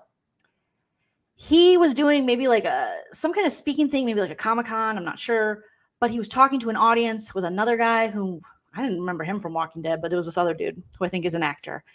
And he says, you guys have probably seen this. It was on Vanderpumprules Reddit, I think is where I saw it. And he's like, have you seen this Scandoval? Holy shit. He says he watches Vanderpumprules with his One Tree Hill wife, Hillary, not Duff, the other Hillary. And oh my God, that actor is mucho hot, like super attractive. And I do love The Walking Dead. I didn't watch is it over? I'm a little behind, but in the beginning I was like Walking Dead City. Loved it. And Negan, very attractive. And him and his wife are a very cute couple. And he said they watch it together. And he was talking about it to the audience. The audience just went crazy. He's like, Scandoval, holy shit, it'll change your life. And the other actor's like, no, I haven't seen that. And then he was just playing it up. And he's like, I've seen it. I've watched it. Because everyone knows about this Vanderpump Rules stuff. And so it was very interesting. Hillary Burton, thank you, Miranda. It was so interesting to see. Yes, Jeffrey Dean Morgan talk about this. He was like, God, this Scandoval shit, it's amazing. Like he was really passionate about it. He was like one of us. He should have done the interview. Oh my God, NYC. He should have done the interview over freaking Howie Mandel. Because he would have actually asked the questions. He wouldn't have been like, I don't know who that person is. He knew it. Yes. Oh, you saw it. Okay, live with Kelly and Mark on Wednesday. He was on. Oh, okay. So he's talked about it on there. I'll have to check that out. Thank you for letting me know. Because I love just seeing his natural reaction to it as it came up. He was one of these people. Because I'll find myself doing, comedy shows. Because I have a monthly show in Hollywood that I run at the Improv. And every show since this has started, I've brought up Scandoval. And always people in the audience are like, yeah, because people still want to talk about it. There's new Easter eggs and things being found. And obviously we're all here now, but even at stand-up comedy shows, people want to talk about it. There are people who are like, I don't watch that trash. I'm like, yeah, right. You do. You know about it. You're just too ashamed to admit it, but it's entertaining as hell. Mm-hmm. Oh shit. You got tea. Okay. Tell me at the end. Remind me, NYC girl. Remind me. Cause I thought it was just him being into the Scandoval and interested in it. Okay. About Kelly. Who's Kelly from Kelly Ripa? Oh. I mean, Scandoval is international. My goth friends, I'm sure. The goths, they don't know. They do not know. The goths, and even if they did know, they wouldn't admit it. The goths would not admit it. Okay. So again, there's no reason your friends should be in bed with your significant other. It's just not what should be happening. Okay, back to the Sheena of it all. She's like, oh my God, they're my boss friends. Sandoval is like a big brother to Raquel. I would trust him in the same bed with her. I didn't take it weird. No, I know. Sandoval is like a big brother to Raquel. A big creepy molesto brother. Okay? I would trust him in the same bed with Raquel. I'm just like, Sheena, no, baby. No, Sheena. Sandoval, they were the ones that kind of were like, now she's with Sandoval. Like, for them to say that they don't trust Raquel around their men, that Raquel's this type of person, like, it's not okay. Not okay. Everyone just wants to find.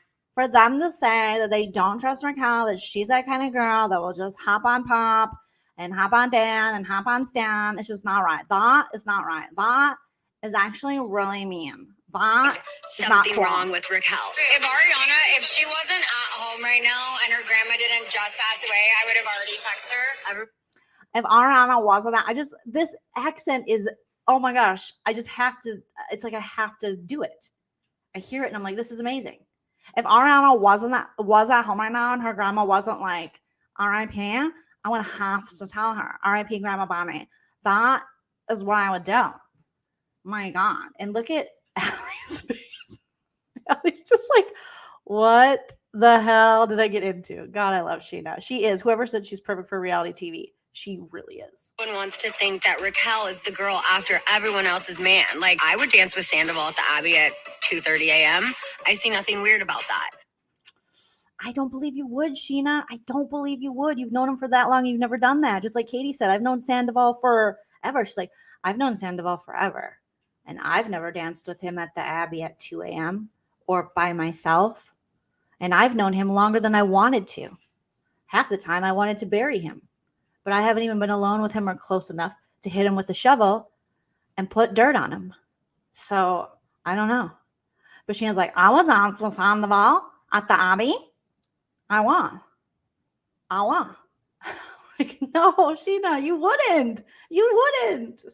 But just because it's Raquel, it must be something else. When I see Sandoval, it's so cringy now. It's so cringy now to hear that because we know that at this time that Sheena's like so blindly trusts Rachel Raquel is banging Tom Scandoval. Mara, I'm just letting you know, like, I'm beelining for him and I'm telling him this immediately. I'm just letting you know that as soon as I see Sandoval, I'm beelining it and I'm telling him immediately. I want to tell him just so I know. I'm going to tell. I would be with him at 2 a.m. in the dark dancing. I would do it. Right? I just feel like I know Sheena. I know her. She wouldn't. This is a point where they were really going hard for Rachel Raquel and she didn't deserve them to be this loyal and trusting of her. Okay? I get, yes, Dan. I mean, if Sheena was at this level of having Rachel Raquel's back and then finding this out, no wonder she threw her phone. She's like, oh my God, that is not what I thought. That is not okay. I told Ally that you can lie in the bed with Brock. And then you do that? That's not okay. That's not okay. This accent, though, it just was so, I've never noticed it so much. Again, it was really played up. Yes, Sheena earns her check every season. Every season. I was like, I'll tell Tom so he can start deflecting on my He's one of my boss friends. You know what reminds me? It reminds me of Father of the Bride, Franz. Martin Short's character, wasn't he Franz? You gotta get the thing, and you have to do the thing with the thing, and you have to pay the money for the stuff. And it's like $1,000. Dollhouse. I just love it. Oh my God. I gotta tell Sheena she needs to have me on Shenanigans because her and I have to do this California accent back and forth and see who does a better one. I feel like because you can be in LA and you don't realize all of a sudden you're just talking like that. She is my best friend. My best friend. I mean, I have 4 other best friends, but she's my best friend. Okay. And she let Raquel had sex in her bed, even though Raquel had her own bed, and on Sheena's counter where she feeds her daughter. Oh my God. I mean, no wonder Sheena was like, this girl is dead to me. They just trusted Rachel Raquel so much. Oh my God. I'm subscribed to Sheena too. I watch the vlogs. I love Sheena. I don't care. Some people are like, I think Sheena's worth it. Okay. Because she's worth it. She cracks me up. Yeah. We got to hit Sheena up. Everyone's got to hit Sheena up and be like, remember Joleen, the comedian that you love?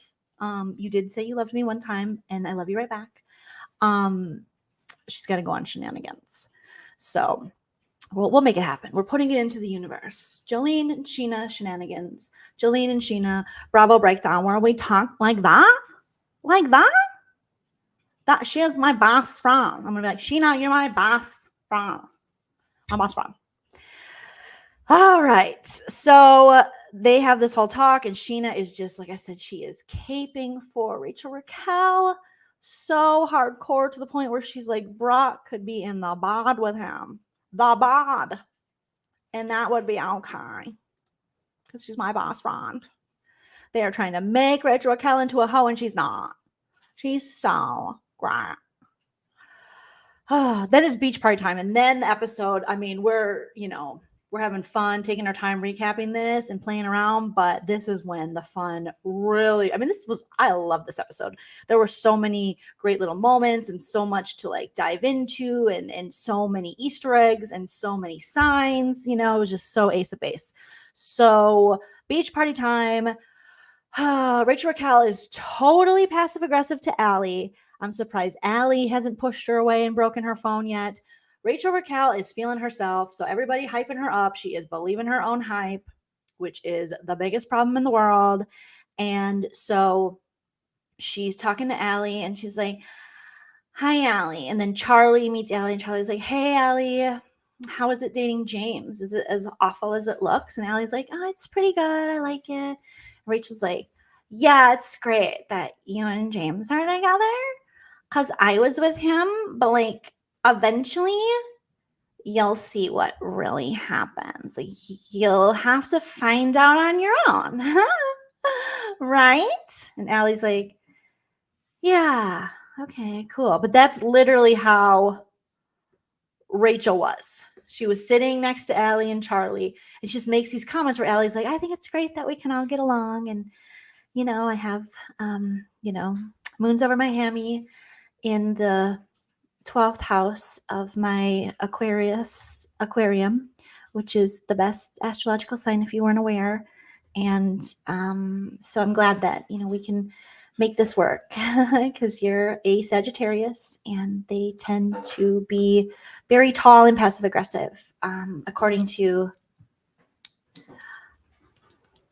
the spirit guides. So awesome. And then Raquel's like, yeah, Ally. And I mean, you'll just find out in your own time about James and how he'll break your heart and shit on you and then walk all over you and ask you to marry him, and then you don't have sex for 2 years and you share a dog and he wants partial custody of it, but you want to keep the dog because you're mad at him. But then you start having sex with a guy in the group who's friends with everybody and you're friends with his significant other. So then you're like, well, maybe I should have given him 50-50 custody so you can watch the dog because he keeps barking every time I'm having this affair and it's really annoying. I'm like, shut up, whatever your name is, Gordo or Bordeaux. I forget the cute dog's name, but James was saying that he had to completely give up custody on Watch What Happens Live. He told Andy that. And he's like, I have to move on. I got to move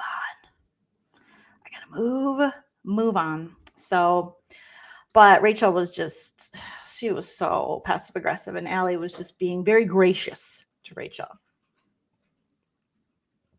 And then Schwartz meets Satchel, and poor Satchel. I mean, Schwartz shows up looking like a very sad divorced dad on the weekend without his kids. He is very depressed, just looking like a day drinker. And he was like, "Hey, Satchel, I'm Tom Schwartz. Let's shake hands. Sorry, they're sweaty. I might have vomited on them. Anyways, isn't Katie a bitch?" So Satchel shows up, and he's got curls for days, and him and Katie are sitting next to each other, and Katie's like, "I don't F with you, you little stupid ass Schwartz. I ain't effing with you." And Schwartz is like, "Oh my God." I'm just like, okay, so it's not what I expected. Satchel isn't. I would expect like a model like me, maybe me 10, 15 years ago. I wasn't expecting this. I was, I'm okay with Katie having sex because I'm not a very sexual person. I am a make-out whore. I just like when tongues touch, but there's this friction and this penetration. Penetration is overrated.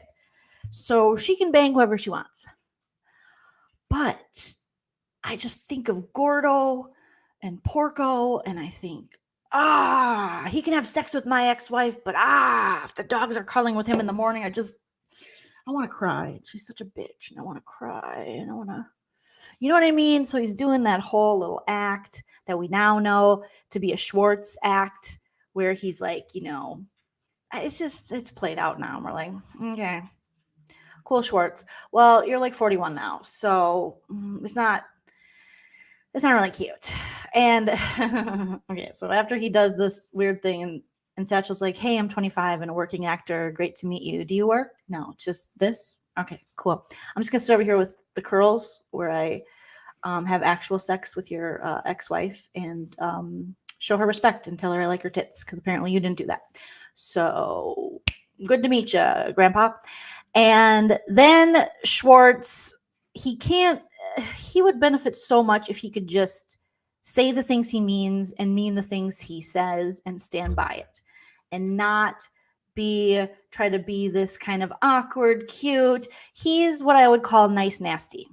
He claims, "I'm such a nice person. I'm such a nice person. I'm so nice." And you really have to be wary of people who are always saying they're a nice person, because nice people, they don't have to say they're nice, because you can just tell that they're nice. So when someone has to tell you what they are, if I'm like, I'm funny, I'm Joleen, and I'm funny, I'm a very funny person, you're gonna be like, that bitch probably isn't that funny, because she's got to say it. She would just be funny.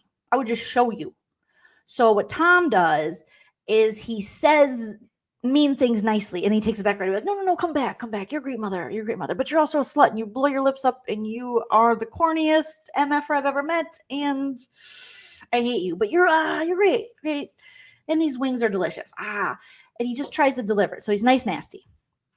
And this is why it was so gratifying. After years and years of watching Tom Schwartz throw drinks on women, being, his own wife when she was his girlfriend, to have a drink finally thrown on him by James Kennedy. So for that, I thank you, James Kennedy. Thanks be to James Kennedy for that, because I think Tom is the type of guy that needs a taste of his own medicine in that regard, because for some reason he has gotten away season after season with this. Now we can see emotional abuse toward his spouse, Katie, even when it was his girlfriend. And we've talked about it before. And I think a lot of it is, the way the show is edited. A lot of it is misogyny, and even internalized misogyny in us women, where we give more allowances from men like Schwartz than we do someone like Katie. And now a lot of Katie's behavior and her reactions make so much more sense when we're actually seeing what this person is doing, and it's not hidden behind a cute, fake, filtered, edited facade. And as this man gets older and it becomes more blatant and apparent, and he's exposing himself with his friend Tom Sandoval, we're like, whoa, I really do feel for Katie. And I know there's still a huge handful of people who are like, I don't like Katie, I don't like Lala, but I think you can still, it's subjective who you like on the show. You can still see that this man was definitely, gaslighting her in many ways, emotionally abusive in many ways, and the toll it must have taken on her. And you can still say, she was not my favorite, and I still don't like she does this or that, or I still think she might be mean in this way. But I think you can also still empathize with how poorly she was treated by this guy and how he was like her number one bully, for lack of a better word or term, within the group and on national television. So it's just, it's very eye-opening. And he comes off like, no, I know what I am, and I know I'm flawed, and I know I'm like, I am a little self-aware, but he's not really, because there's always an excuse with it, and it's always someone else's fault, and he always takes it out on the wrong people. Brooke says, Schwartz can be really nasty. I don't buy his puppy act. I know Katie can be annoying, but he took everyone else's side over her in front of everyone. Exactly. Tom acting grossed out by the lip filters gave big misogyny vibes. Yes. Listening to Ratchet talk is like banging my head on a brick wall. Yes. Finally, the truth is coming out about the Toms, and I'm here for it. So him and James Kennedy get in this little conversation after Schwartz has his thing about Gordo and Butters and have all the sex you want, but don't get in bed with my dogs. I'm cute. I'm a little man baby. I'm a Peter Pan. I don't want to grow up. I'm a Toys R Us kid. There's a million toys at Toys R Us that I can play with, from bikes to trains to video games. Not the biggest toy store there is. I don't want to grow up because maybe if I did, I couldn't be a Toys R Us kid. That is Tom Schwartz. He's a Toys R Us kid. Okay. Whatever trauma he had in his life, whatever stuff's happening over there, definitely unprocessed trauma. Some is projecting onto other people. Just my opinion. Not that I know anything about this. So he then is going to have an altercation with James, and we'll get to that. But before we get to that, we get to Sheena's like, that sun looks really strong. I need to get a little bit of sun before I get my lasering. Just like everything Sheena says is making me laugh so hard. I'm just loving it. So she makes an excuse to get up from the beach, from the sand, from the towel they're all sitting on, or the towels or blankets. And she's like, I need to get some sun because I'm getting lasered. So I'd like to get a little sun before my lasering, and then I can't be in the sun for like 4 to 5 days. So she goes over and she finds Tom's sandy butt. And she's like, Tom, you're one of my best friends. Okay, so after Sir, Ally said that she saw you and Rachel and Kyle dancing by yourselves at the Abbey after seeing next Tuesday at like 1 a.m. Okay, but then Katie said that's because you guys don't have rules in your relationship. And it can be an open relationship. I just want you to know that that's what they're saying. I'm like, oh, Sheena. Tom's like, what? Oh my God. Huh?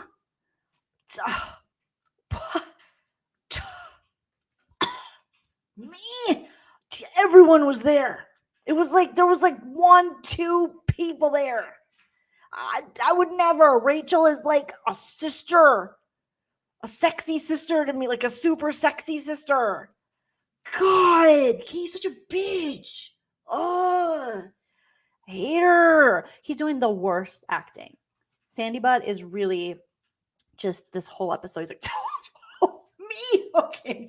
Oh, I'm right. Me with a hot girl just cheating. Like I have a history of cheating. Okay, what is this? The golden nugget? I am not doing that. He started doing even that voice where it's like, I would not do that. I've been working. We were like feet apart. I was on mushrooms, allegedly. This is, oh, let me play with my hair. Okay. Oh, just because I, like spending time with this attractive ex-pageant girl who's a model. You can't even have friends these days. I would never. Yeah. I am a fucking rock star. I sing karaoke. I don't have time for this. And I'm just like, Tom, no. Stop it, sir. Stop it. So he's doing bad acting. He's like, that is not a place I would take a secret rendezvous. Me, no way. I am wearing a tank top, Sheena. She was like, I know. I told them that I would dance with you at the Abbey at 2 a.m. I told that. You're like one of my best friends. I told her that. He's like, yeah, I would not rendezvous there. I would go somewhere secret. I'm not an idiot. I can't breathe. Whew. And I'm just like, wow, Tom, you can always tell when someone's lying because they say too much. They talk too much. It's too much. They're giving too much. Thank you, Renee. Yes, like. What is this, the golden nugget? It's not. So he is just, That's the most ridiculous thing I've ever heard in my life. And I've heard some ridiculous thing. Have you seen the Lala and her lips that Schwartz is about to talk about? Like, you women sure are stupid. I would not do that.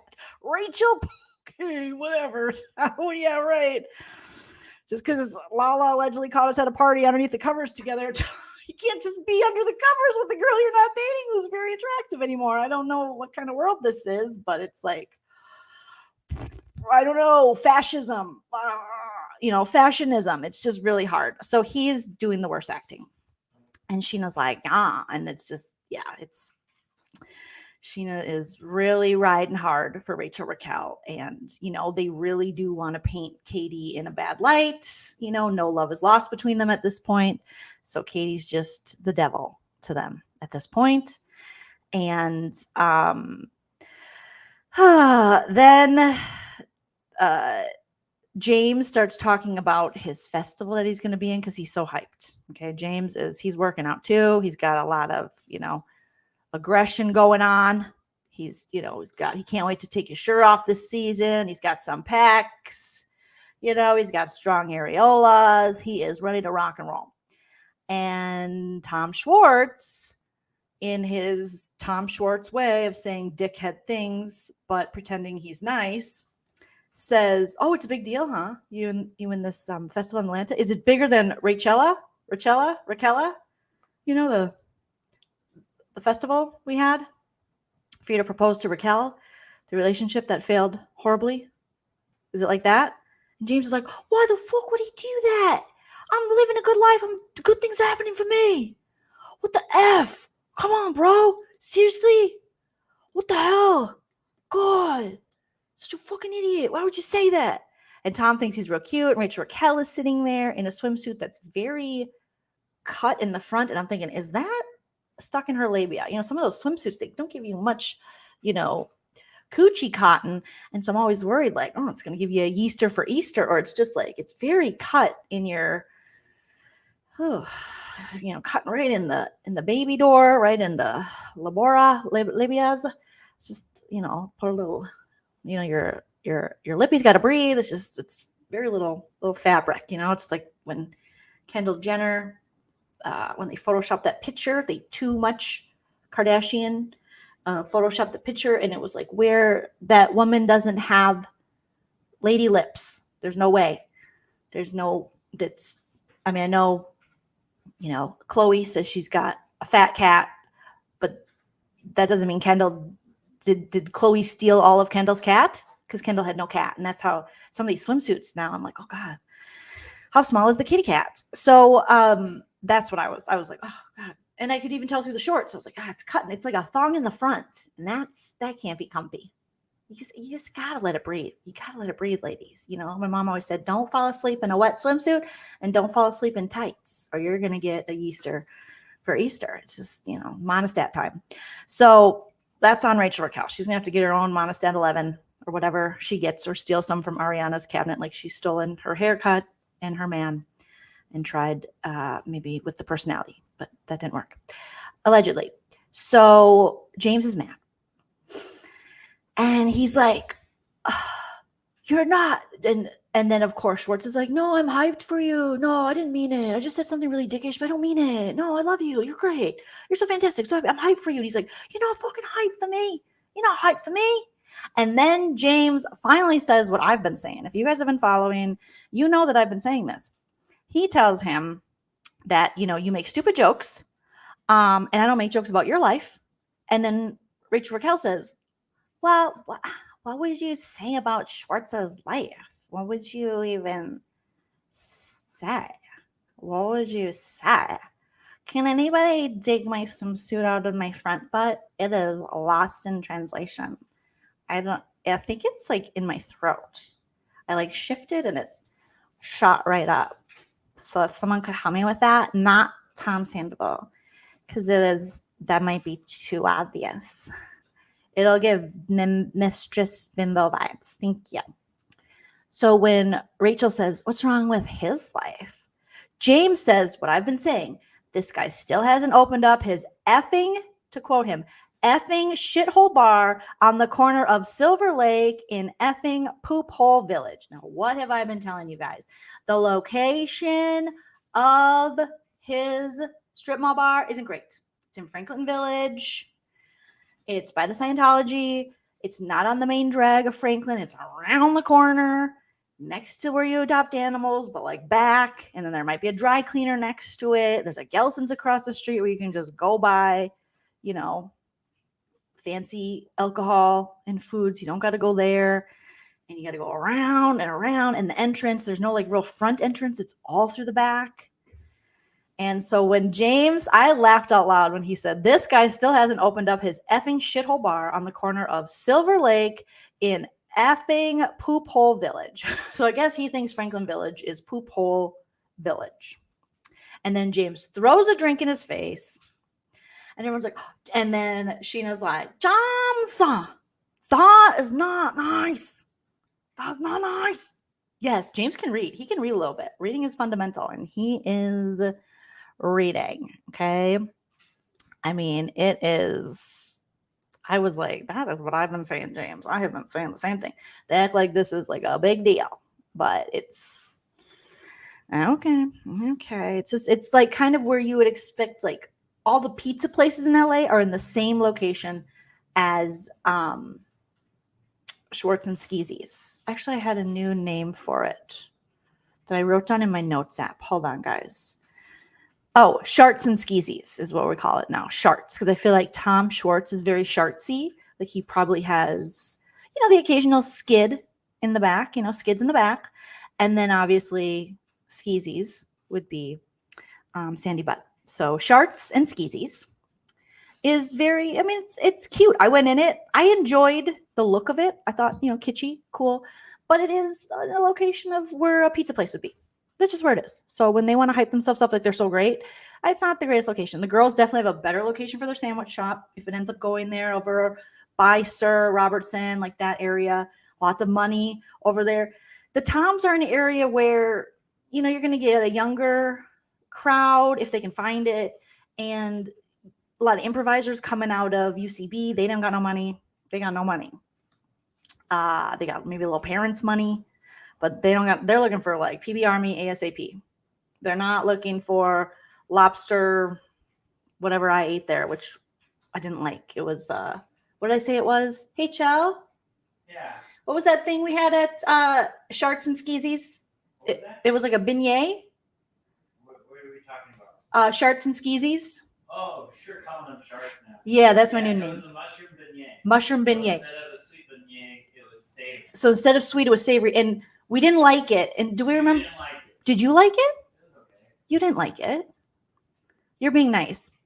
You're the foodie. It was like, didn't they grind up the mushrooms? Yeah, that's how you make it's the filling. It was like pureed mushrooms. Yeah, that's how, beignet, I mean, pureed fruit is jelly. So. Yeah, so it wasn't good, right, babe? I'm not going to say anything because it wasn't up to him to come up with that. He's not going to say. They chose it. No, I'm sure the chef is great. But they made that chef make that. And that chef was like, I'm not making it. And they were like, you have to. Okay. Tearing it up. Oh, I like your name. Thank you for the super chat. We've been pronouncing it wrong. Rachella. Oh, Rachella. The foreshadowing of Rachel being born has me dead. Oh, yes. Because then it was Raquel. So Raquella, but it's Rachella. Rachella. Oh, because that's her real name. Oh, Taryn. Yes. I love a beignet. But yes, leave the beignets to Nola. I've never been to New Orleans. But I feel like Schwartz and Skeezies, they just didn't. Yeah, mushroom beignet.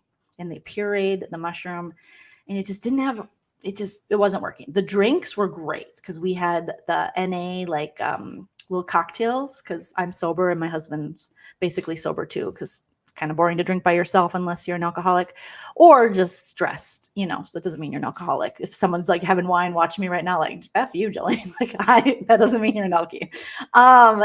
Lots of people can drink by themselves in a healthy way, just not me. But the non-alcoholic cocktails were actually really tasty. So maybe just stick to that. So just stick to that. Oh my God. Oh, Charlie, you are so sweet. You are a sweetie, wipe the sea. So yeah. So when James read him about his business, I'm like, please, yes, God. Because what James is doing is actually a big deal. Being a live performer myself and being a part of festivals and opening for big acts, it's a great exposure, it's a great experience. And also being able to open for people you've looked up to in your, in your path, in your creative endeavors, in your creative career, being a DJ or being a comedian is very exciting. And it just felt like, again, Schwartz, just being a dick and putting him down in that nice, nasty way that he does. And so then he got just embarrassed with the drink thrown at him. And, Schwartz shouldn't have been upset because you've thrown lots of drinks on women. I don't think I've ever seen Schwartz buck up to a man. Even in this situation, he says to James, he says, don't you do that again. And he's still sitting down in his dad shorts and just, his body is sleepy. He doesn't even really get up and do anything. And James is aggro. He's just like, oh, come on, bro. Come on. Look at my shirt's off. Now, what I didn't like about this is, James, you have to stop fat shaming. It is Trey uncool. It's so lame. You're clever. You're quick. Why do you have to add in the fat shaming? I just don't understand. Everyone is fat to you. Well, guess what? Eventually, you're going to be a couple lbs more than you want to be because that's what happens with time and hormones and gravity, sir.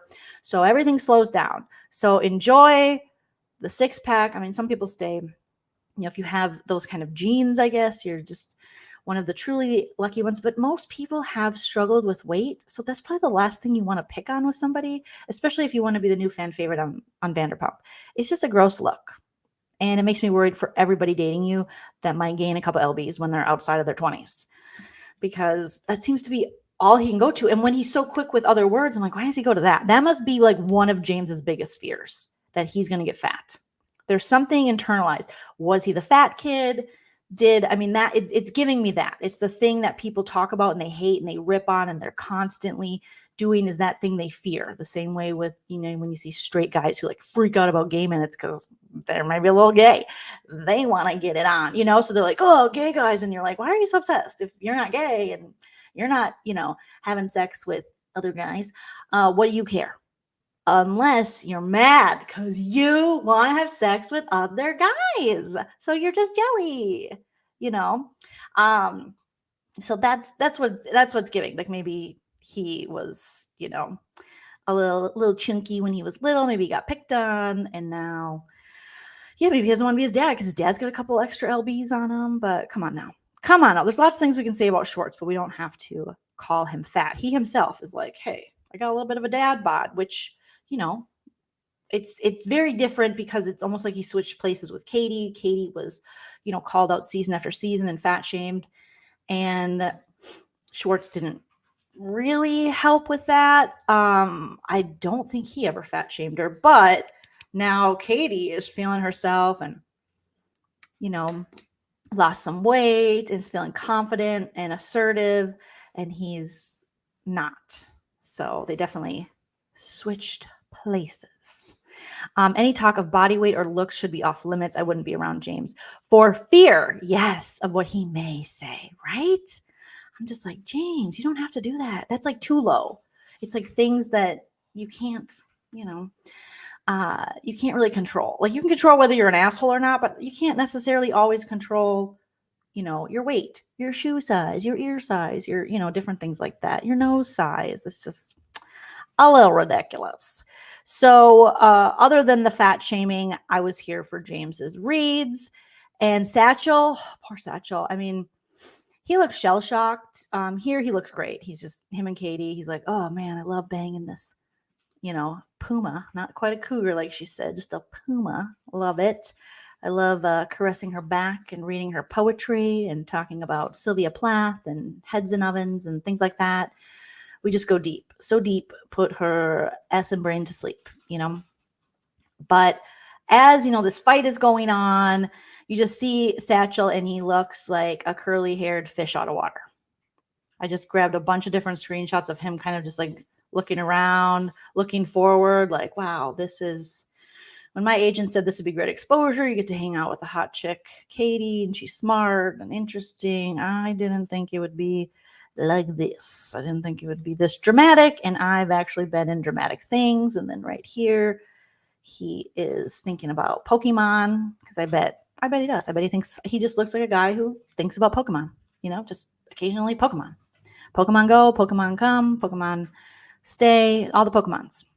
So then Schwartz says, again, if you ever do that, it's not going to be good for you, James. It's not going to be good for you. James like, oh, yeah, right, whatever, fat man. Yeah, I'll get you, my pretty, and your little freaking 2 dogs, too. And I'm like, oh, James. But also, oh, Schwartz. And James like, what you going to do? And Schwartz says, I'm going to put you in a headlock. Oh, my God. Schwartz is so bad at this. Like, he's very... A headlock? WrestleMania, give me a break, sir. What in the Hulk Hogan? A headlock? Come on. So then Ally and Charlie walk away, because Ally's just like, I got to get away. I got to get away from here. She said, I can't believe it. Yes, it was a bad joke, but James shouldn't be, doing violence. This is not good for our auras. This isn't good for the sun, the moon, the stars, the Venus, the penis. It's bad for all of it. And I just think, he says that he's doing fine. He says that he's over Rachel Raquel, and he says he's being truthful, and I want to believe him. But, he's telling me he's moved on, but his actions are showing that maybe he hasn't. And that's fine, but then don't have a girlfriend.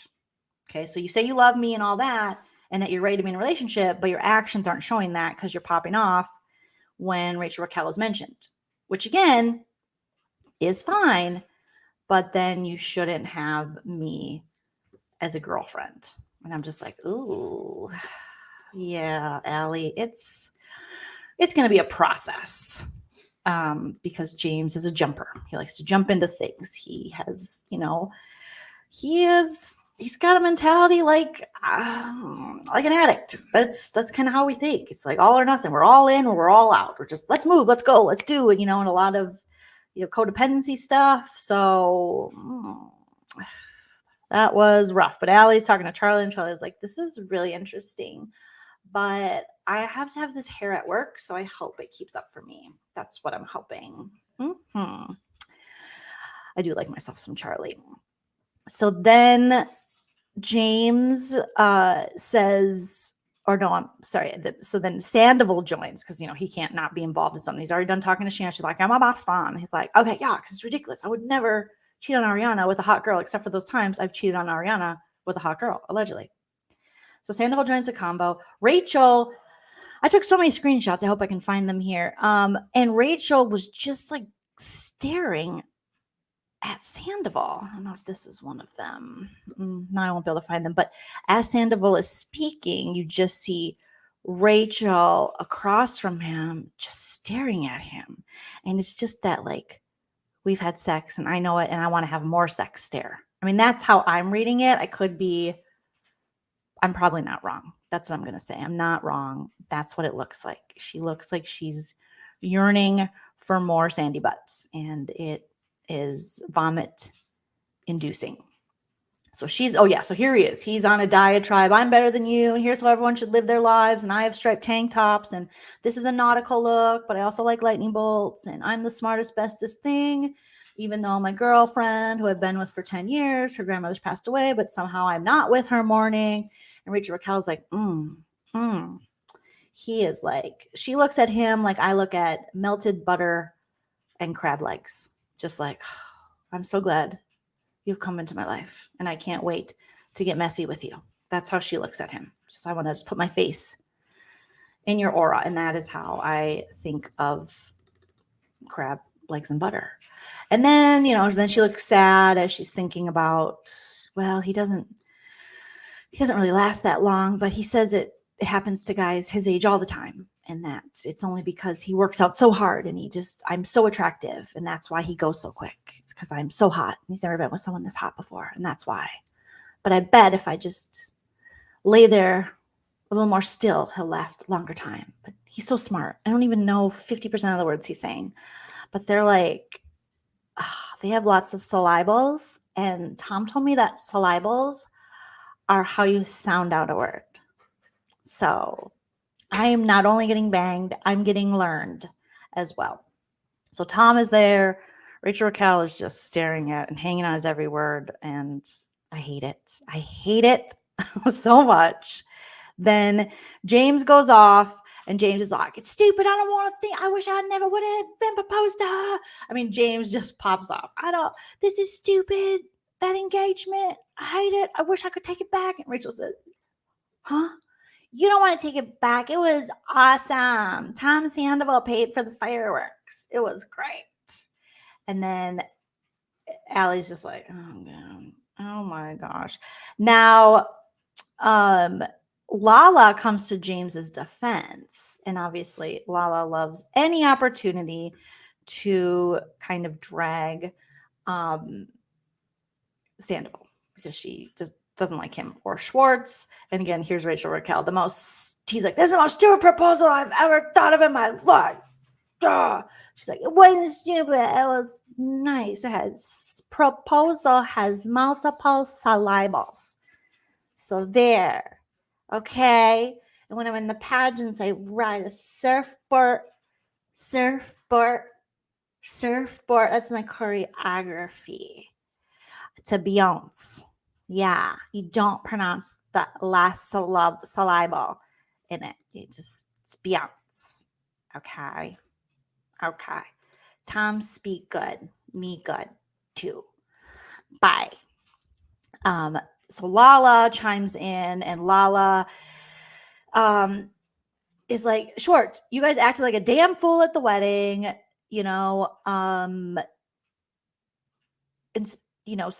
Sandoval says, oh, what's the big deal? It's two single people making out. Big freaking deal, Lala. And Lala's like, well, I don't think you would like if you and Ariana broke up. If, I don't think Ariana would like, or what did she say? She says, or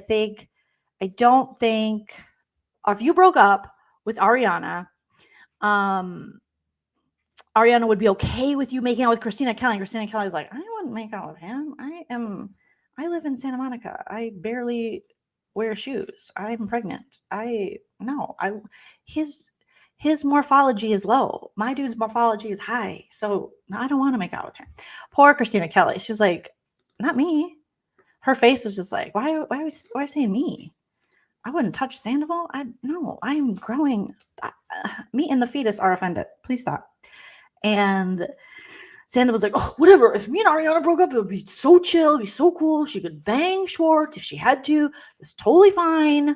Okay, she could be with whoever she want to. I don't care because I'm banging Rachel Raquel. I mean, no, I'm not. Just kidding. I would never. That's ridiculous.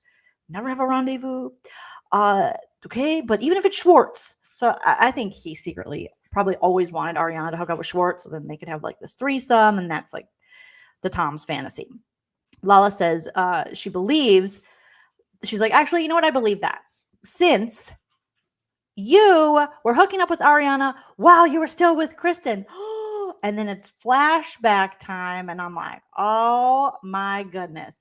Was this planned? Like, because this is what everyone else was bringing up once the Scandoval stuff came out. So then we go back to the reunions where, or my favorite part is where Tom, he looks like a baby here. Granted, this was 10 years ago, but I feel like, I don't know, maybe I'm just tooting my own horn, but did I get this old as Tom too? Because he looks so different now. Obviously 10 years, but I feel like 10 years ago I didn't look that different, but maybe I did. So he was like, 3 years ago, me and Ariana made out in a pool. The Golden Nugget, okay? It's a swimming pool. And then Stassi was like, the Golden Nugget, the effing Golden Nugget. And he's like, yeah, I love that place. It's amazing. I love it. She was like, oh my God, that's like an all-time low. That's tragic. That's so tragic. She's like, whatever. Are you kidding me? I love that place. I also love to push my bangs down. And I love my widow's peak or whatever you call it. Yeah. And I love V-neck t-shirts. And I love putting pictures on my cabinets, clearly in my kitchen. And I love these red shades, curtains that like don't have a purpose because they're completely thin and see-through. Okay? Okay. Right? Written hard. No offense, no offense, all offense. But I was like, Tom. I mean, from this to this, guys. I mean, what happened? What happened? Okay, Tom. So we have this great little flashback. And then Tom goes on to be like, well, yeah, when that was happening, Kristen was banging James. You, James. Yeah. Okay. In my bed with my condoms.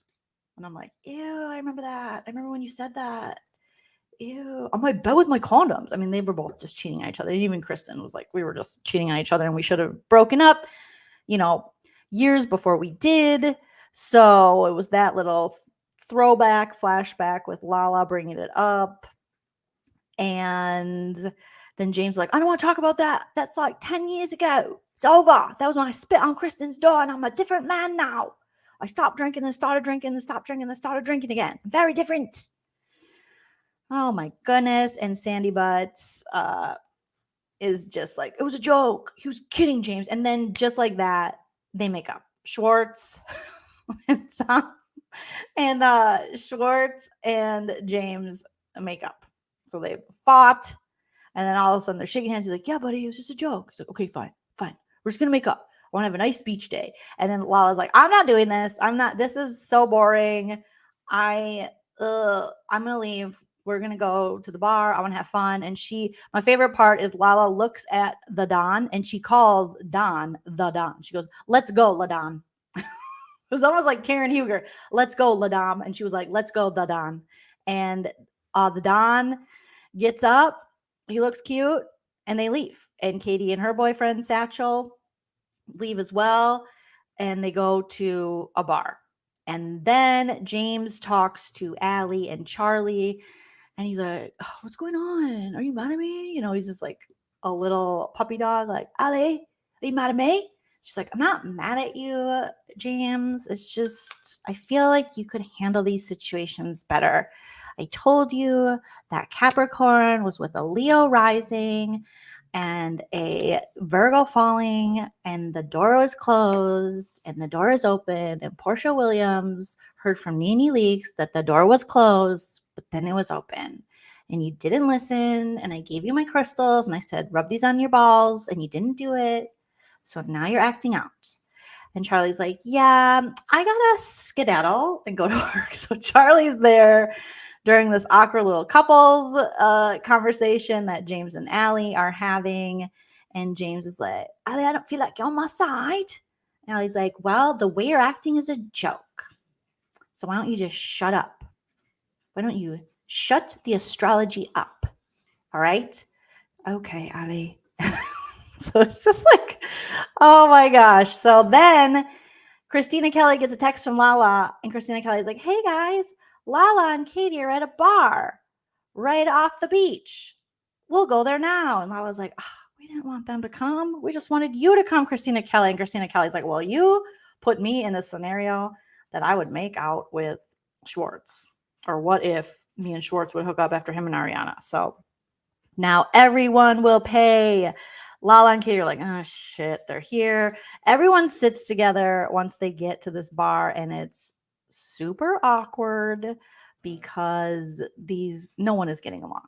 No one. And Tom Schwartz does his damnedest to make this very awkward for Satchel and Katie, which is pretty annoying because poor Satchel, he just wants to let his curls fly in the wind, sit next to his Puma, and have a nice day.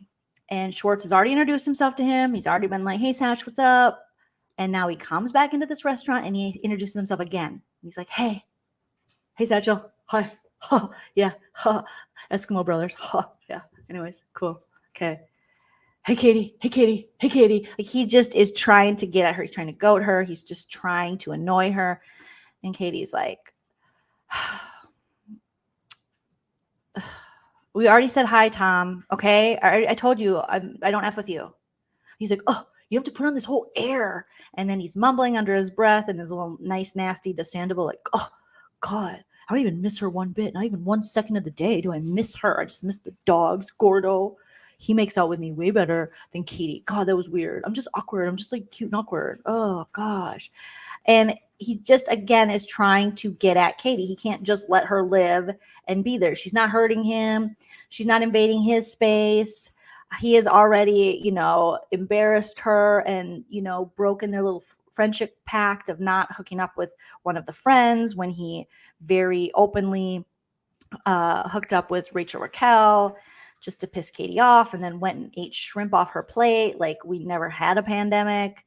So, and then asked her to cut his armpit hair. The guy is just a man baby, and it's ridiculous. Okay. Yeah, it was just so, you're like, you exactly, Shani. Hey, Katie. Hey, Sasha.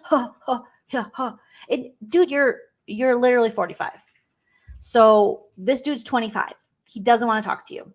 Unless you're going to talk to him about car insurance. Are you going to sell him a life insurance plan down the road? Are you going to tell him about the good old days, the greatest generation, the Great Depression? I don't know. But this kid doesn't want to talk to you. And your ex-wife definitely doesn't want to talk to you because you've disrespected her. She had very clear boundaries. You broke the boundaries. So he just keeps invading her space, her boundaries that she sets and says, and she's protecting herself. And there's nothing wrong with that. But of course, he's like, she's a bitch.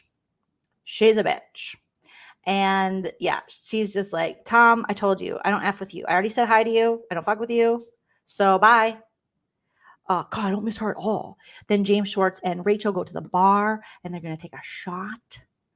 And right away, Tom's like, I just want to, okay, I know I made a really bad joke and I know I can be just a real dickhead. But you know what? I just want to apologize to the both of you.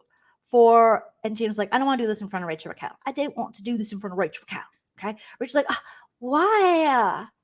We were together before. God, it's like I got my hair cut like Ariana for nothing. It was supposed to make all the guys want me. So then James is just, he's not having it.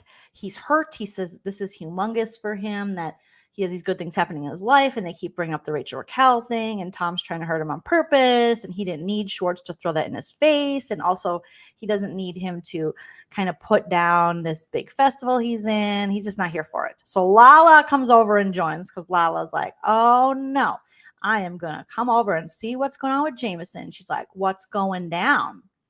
What's going down, clown? And Schwartz says he and James are now even. And Lala's like, oh no, you are far from even. You need a effing fist to your face. Oh my God, Lala with the violence. Oh. And then she tells Schwartz that talking to him is like talking to a farm animal. Oh, but accurate. But accurate. Because it's a little farm animal-y. It is a little bit. It's a little goaty, That's like goats are a little cuter, but yeah, it is a little, it's like a farm animal. He's just, I can see that. Definitely. And then Schwartz says, Lala, you are the personification of a sponsored post, which I mean, kind of funny. Okay, a little. Not to, hey, okay, it's a nice little play on words. It's relevant to today's kind of influencer type, but also Schwartz, it's fallen on deaf ears and it's kind of lost in translation because you and Tom are a brand. As much as you're like, we're not a brand, you're a brand. You guys do sponsored posts, but you do it in that way that I almost like when people just more admit to being an influencer than like reluctantly, like, I don't want to have to do this. But it's like, that's how you make your money. You guys have brand deals. You recently tried to do some PR move where you posted pictures of you and your dogs. So you're trying to pretend you're above that or you're too cool for school. But really, you and Tom are like, hey guys, have you tried the new Rogaine with minoxidil? It's great and it doesn't hurt your boners. Right, Tom? Yeah, Tom. Whatever Tom does, because I'm a Tom and you're a Tom. So while you're putting Rogaine on your scalp, drink some of our whiskey. It's the Tom whiskey. Go to our bar. One we have open that Lisa does all the work for, and another one we don't have open that Greg does all the work for. Cool. It's like, but dude, you have just as many of these kind of sponsored things that as Lala does. So Lauren's Utah. She's like, boom, boom, boom, boom. Lauren from Utah is coming up. Boom, like this, like this. And then she's like, what? And he's like, you're corny. And then James is like, that's not true, mate. It's not true. So James starts sticking up. He gets in it like, are you kidding me? She is not. So he's getting in Schwartz's face and Schwartz is getting big mad. So that nice, nasty, and this kind of like nice guy persona, he has he has a hatred now for Lala, and Lala has a hatred for him because she has a grudge against him for continuing to hang out with Randall, pickleball Randall, Big Ed Sr. Randall, the alleged movie producer, wannabe Harvey Weinstein, allegedly. And Schwartz was like, what? I can't play golf with this guy or pickleball with this guy? Come on. And so she's mad about that. She's mad about the way he's treating Katie. They don't like each other. So that Schwartz is like, look at this. I've never even seen Schwartz's bicuspid or whatever the hell the little pointy tooth, whatever that one is that goes into meat. I've never seen that one before. So he's very mad. What's it called? Canine. Your canine. Thank you, hype man husband Shell. Yeah, his canine's like, it's what? Oh, thank you, baby. It's like, I believe it. And you love my feet corns. Oh, go telling people. Listen, you can find me on Foot Finder. Don't listen to my husband roasting me over there. I'm on Foot Finder and I have a pretty high rating. I didn't even post them. Someone post them for you. I just found out one day I was on Foot Finder and I'm like Foottune. I don't Kardashian my feet, but I have over like a 4 and I think 5 is the highest. So I'm just saying, if you ever find me on a foot site, I should be charging for these babies. I should be charging. Okay, the canine, the pony tooth. The old pony tooth came out and he was like, because they're crying. Nice try.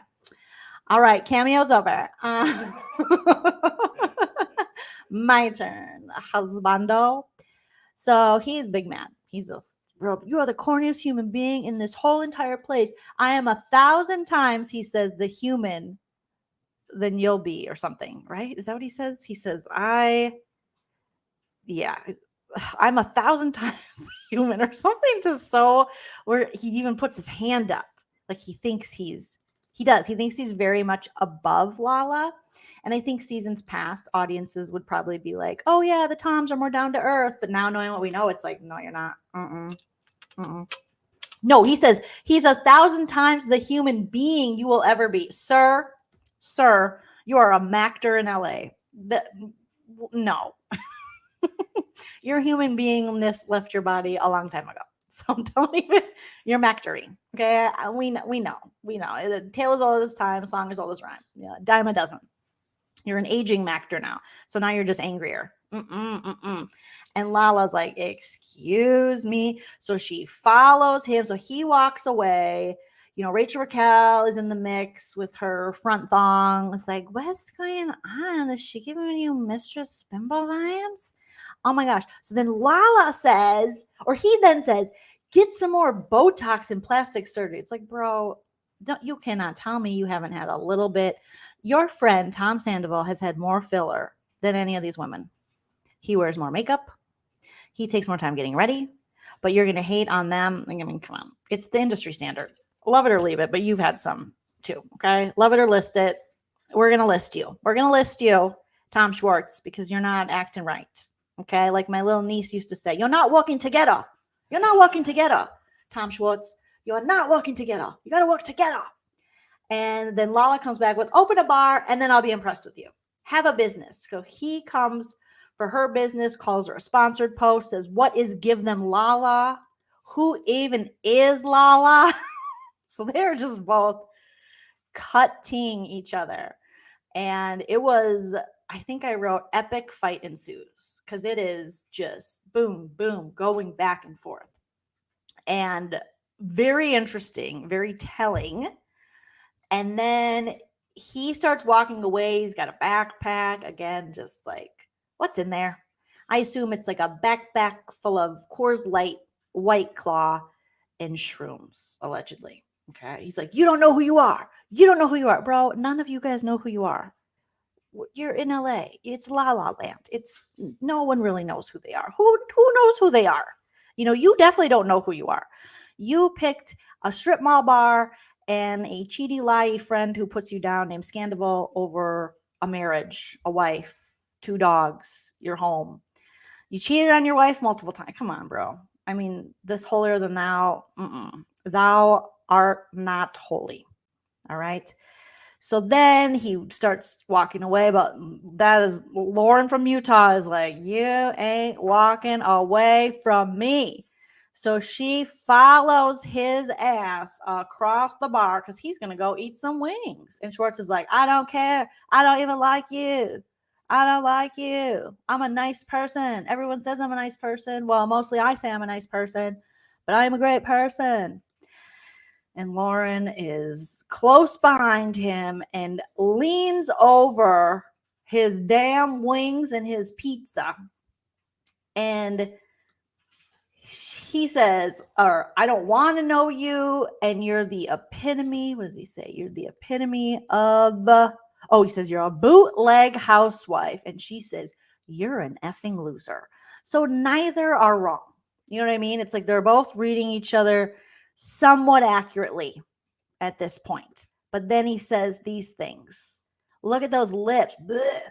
Come up with another line, she says. Because really, this is, like someone was saying earlier, it's given a lot of misogyny vibes. And it's also giving he's angry because he gets a rager in the cager for Lala.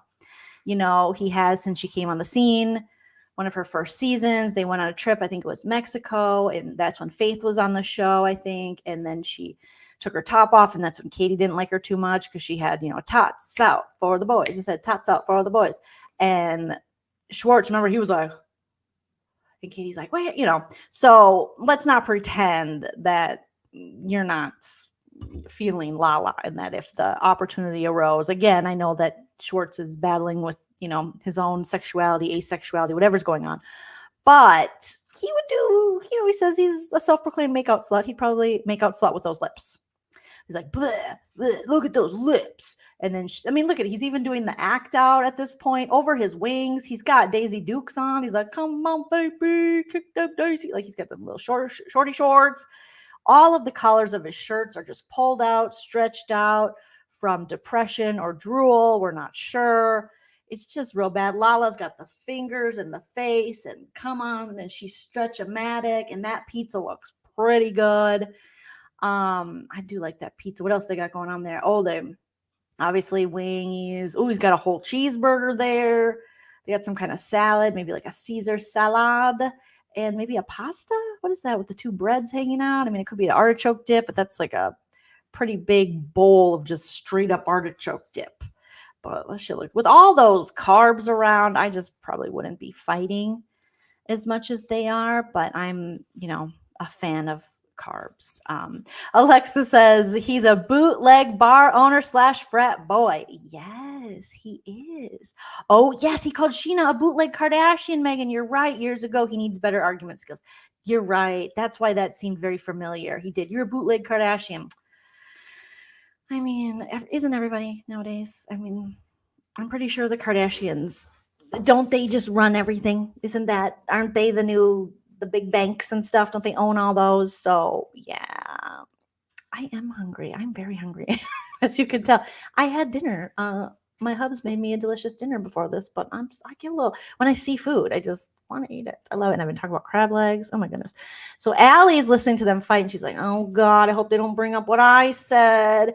And Lala's like, the shit I've been through would have put you in the grave, because she's like, she's been through some stuff with Randall, the pickleball. Who would have known that pickleball man would just be me? I did. I saw him. I was like, oh, gross. No, don't touch that. Don't touch that, Lala. And then she touched it. And I was like, oh God, no, don't put your hands on the stove. And she did. The shit I've been through in 1 year would put you in the grave, bitch. Like, he's turned to the side. He's got, the glasses on the shirt. Now he's doing the universal sign for cunnilingus, which I don't know why he's doing that.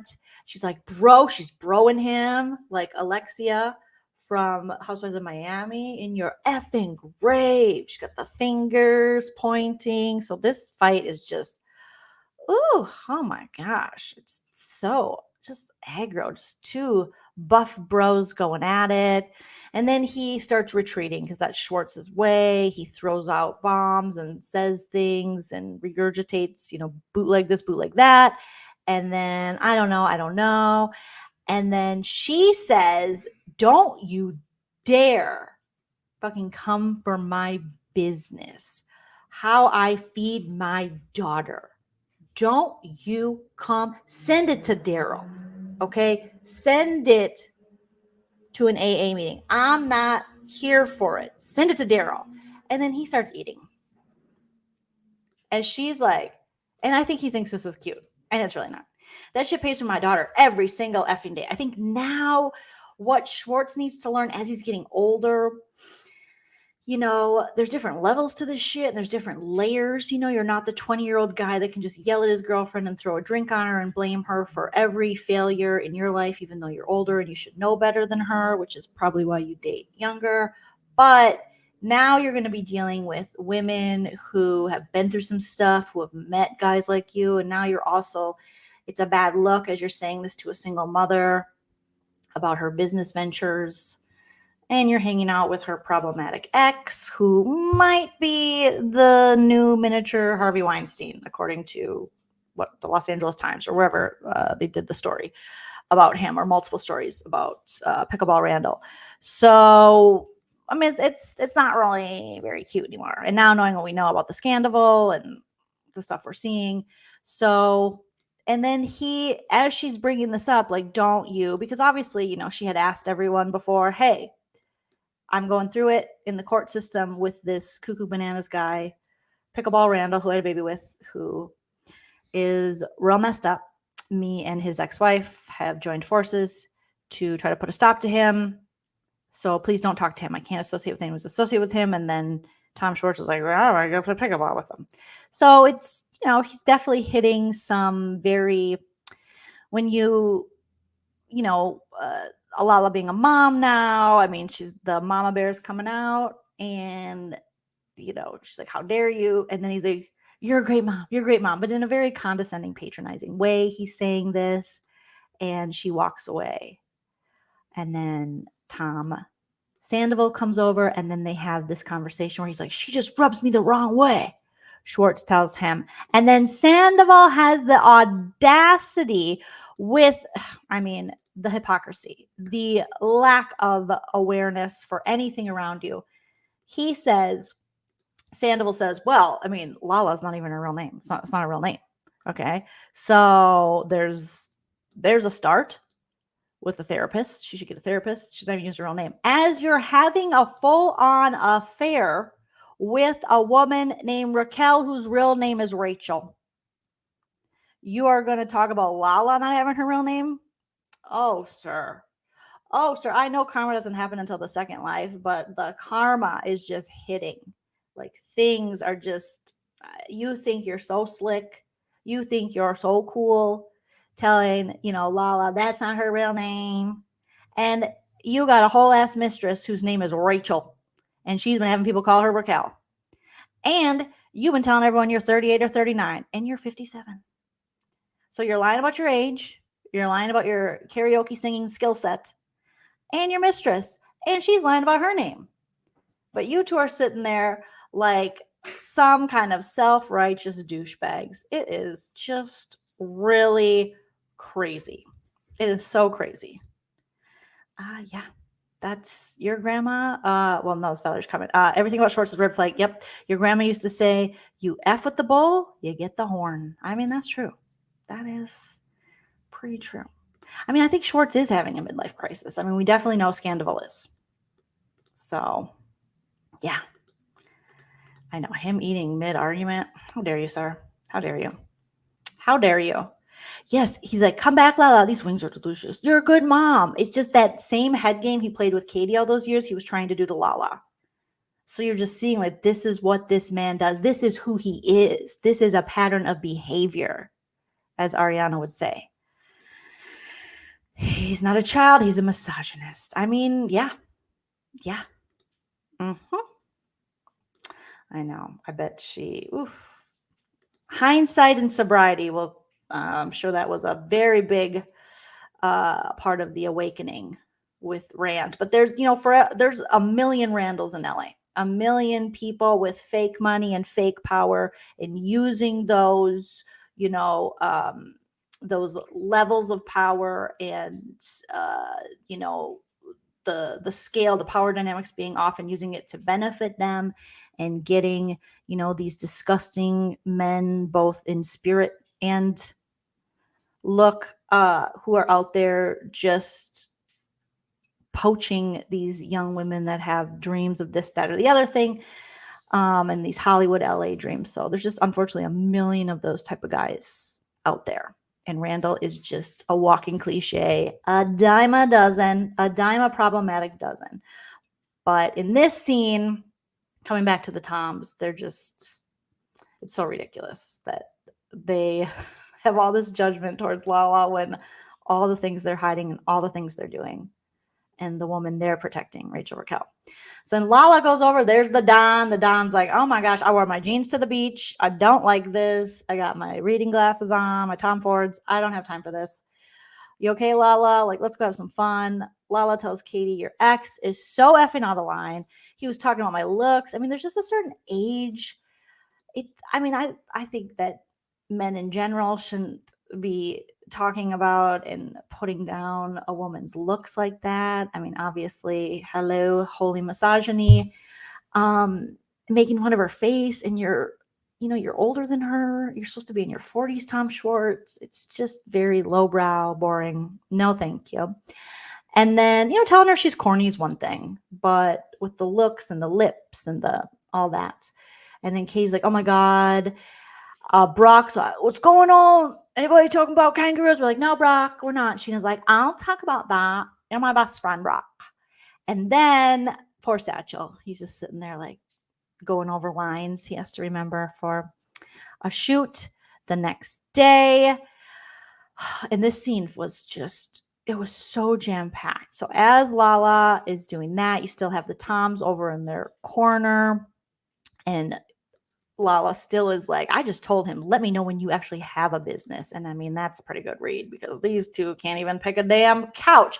Then a drink gets served, some Super Bowl drink, not like football Super Bowl, but in a bowl, one of those like fish bowl drinks. Apparently there's 151 alcohol in there. Ally and James are sipping it. Rachel Raquel is sitting next to James, which I always find to be really weird. Apparently they think there's 151 in the middle. Ally grabs a straw and it gets flicked in James's eye and he makes one of the funniest sounds. And then here comes Sandoval. It's 151 because he knows all there is to know about alcohol. So if you're talking about it, he is going to be there. And he's got, oh, it's what gotta help you. And James is like, ah. And I think I have audio of it because I might be a bad person, but it really made me laugh. So let me see. Is this what it is? Oh, okay, no, it's this one, I think, of James. Okay. My face? Why? Talking about that I'm corny. Let me know when you have a business that I can walk into and Lala's like, let me know when you have a business that I can walk into and order something. Ooh.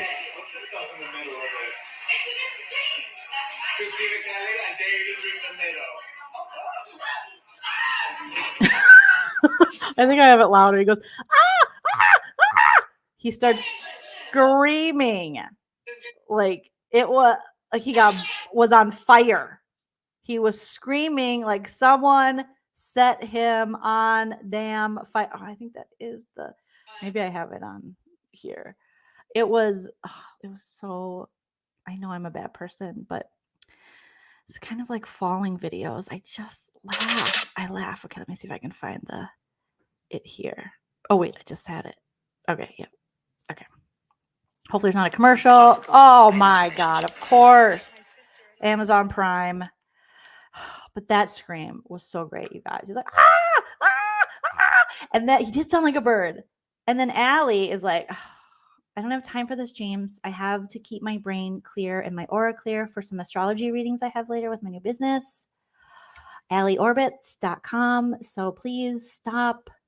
James, I asked the waitress, it was water. So apparently the middle part that went in James's eye was actually water, according to the server. And the part that flicked at him is just for decor and looks. He's like, I think I know, Ally, what 151 is. It's in my eye. It's burning. And she's like, James, it's water.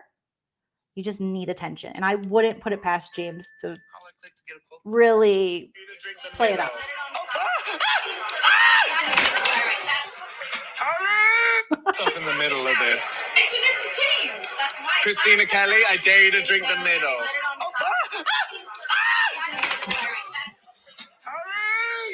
151 in your eye? You go wash it out. Go wash. 151 in your eye? Scandoval. Besides cheating, you have to stop smoking the cigarettas because it's definitely your vocal cords are just getting more and more like they're burned. I think they're burnt a little bit. Oh my God. It's 151. It's 151 proof. 151 fucking proof, man. Come on. The middle part just is a yeah. Oh, I knew it. He's like, 151. Ally's like, I knew it. It was just a course. So he comes back and she's like, it wasn't even that. And James heals very quickly. He's like, that's his superpower. He can regenerate very quickly. I've only done that once. And I think it was with, what was it with? It was like spicy edamame at a restaurant. Or was it spicy calamari? And I was eating, and then with the same hand, I itched my eye on accident, and I put it in my eye, and I had to go in the bathroom, and I was like, but I didn't scream like that. So I just want to hear a scream one more time, please. Bear with me. To me, it's just so entertaining. Accurate. What's this stuff in the middle of this? That's why. Christina Kelly, I dare you to drink the middle.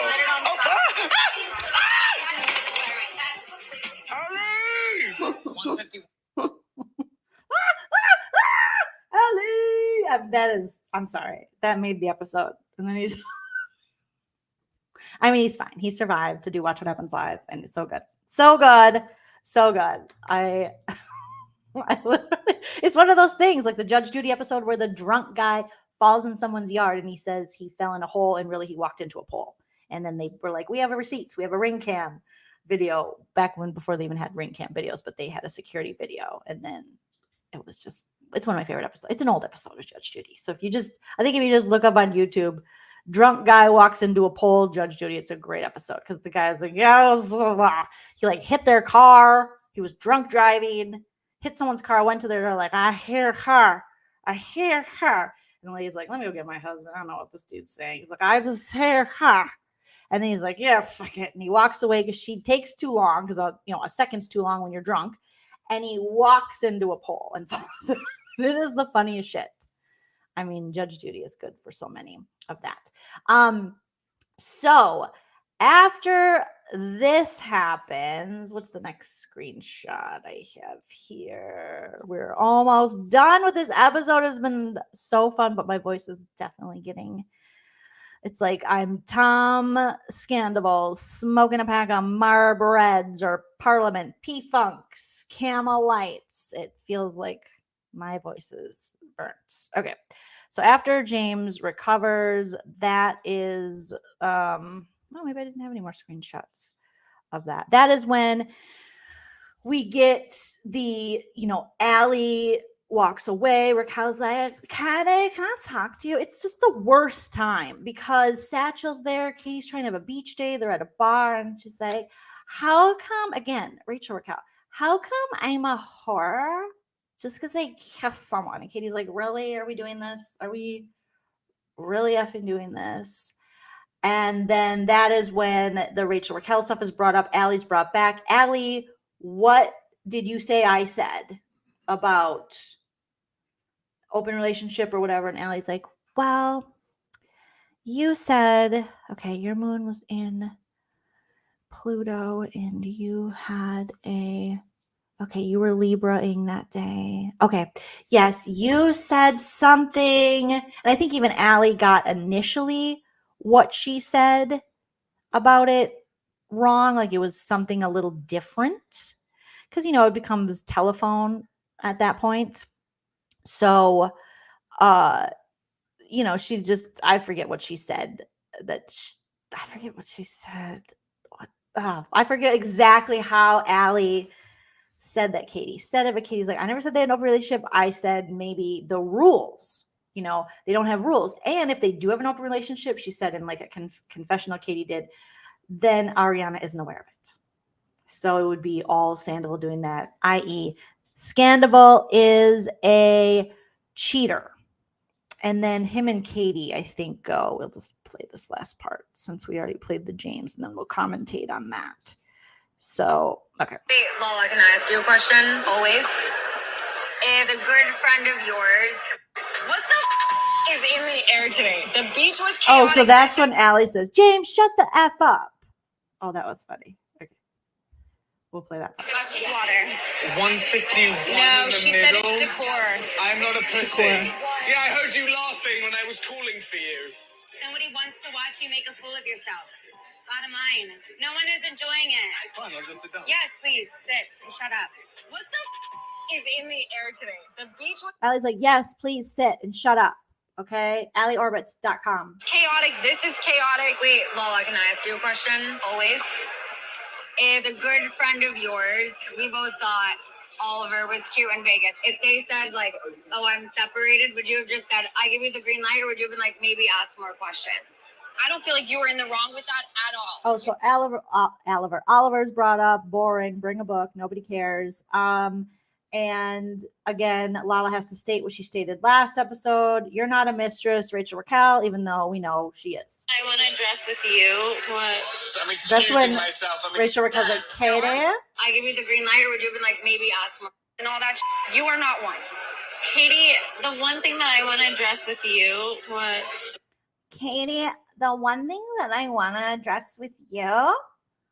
Katie goes, what? And Satchel's like, I am exhausted. There's not enough Gen Z therapy to get me through these millennials and their problems. I'm excusing myself. I'm sorry. I don't think that making out with people considers me a whore. I talked to Katie today. Ma'am, you are having sex with Ariana's boyfriend while you're saying this. I am sorry. You and Tom Scandoval are both whores at this point. So to keep pushing this and to keep blaming Katie for the whore comment when you are doing whorish behavior. I mean, I'm sorry. I don't love calling women whores, but I do love calling cheating couples whores. So you and Scandoval are whoring it out. You're whoring it out together. You're both hoes. You got hoes in the same area code. Okay, it's probably not 818. 818-213-313. BIG. That's how I always remember California. I have to think of like the Biggie song. 818-213-313. I don't know. Maybe the 313s. I don't know. But you guys are both hoes. Okay? Person. Oh, we gotta prove things to you, huh? Oh, and then here comes Scandoval. Oh, we gotta prove things to you. Huh? Yeah, you do. You do now. Because you've been shown to be a fraud and a liar. Okay? This boy's a liar. Whore, and I'm like, oh, whore? I was very, very clear about it. And I gave you an opportunity to prove to me that you aren't that person. Oh, we gotta prove things to you, huh? Shut the dude. Shut up. No. You know what? Ariana's not very happy. And I hate this. Look at poor Satchel is sitting there. Sorry, I didn't take screenshots of this one. He's like, oh my God, why is this old guy yelling at my girlfriend?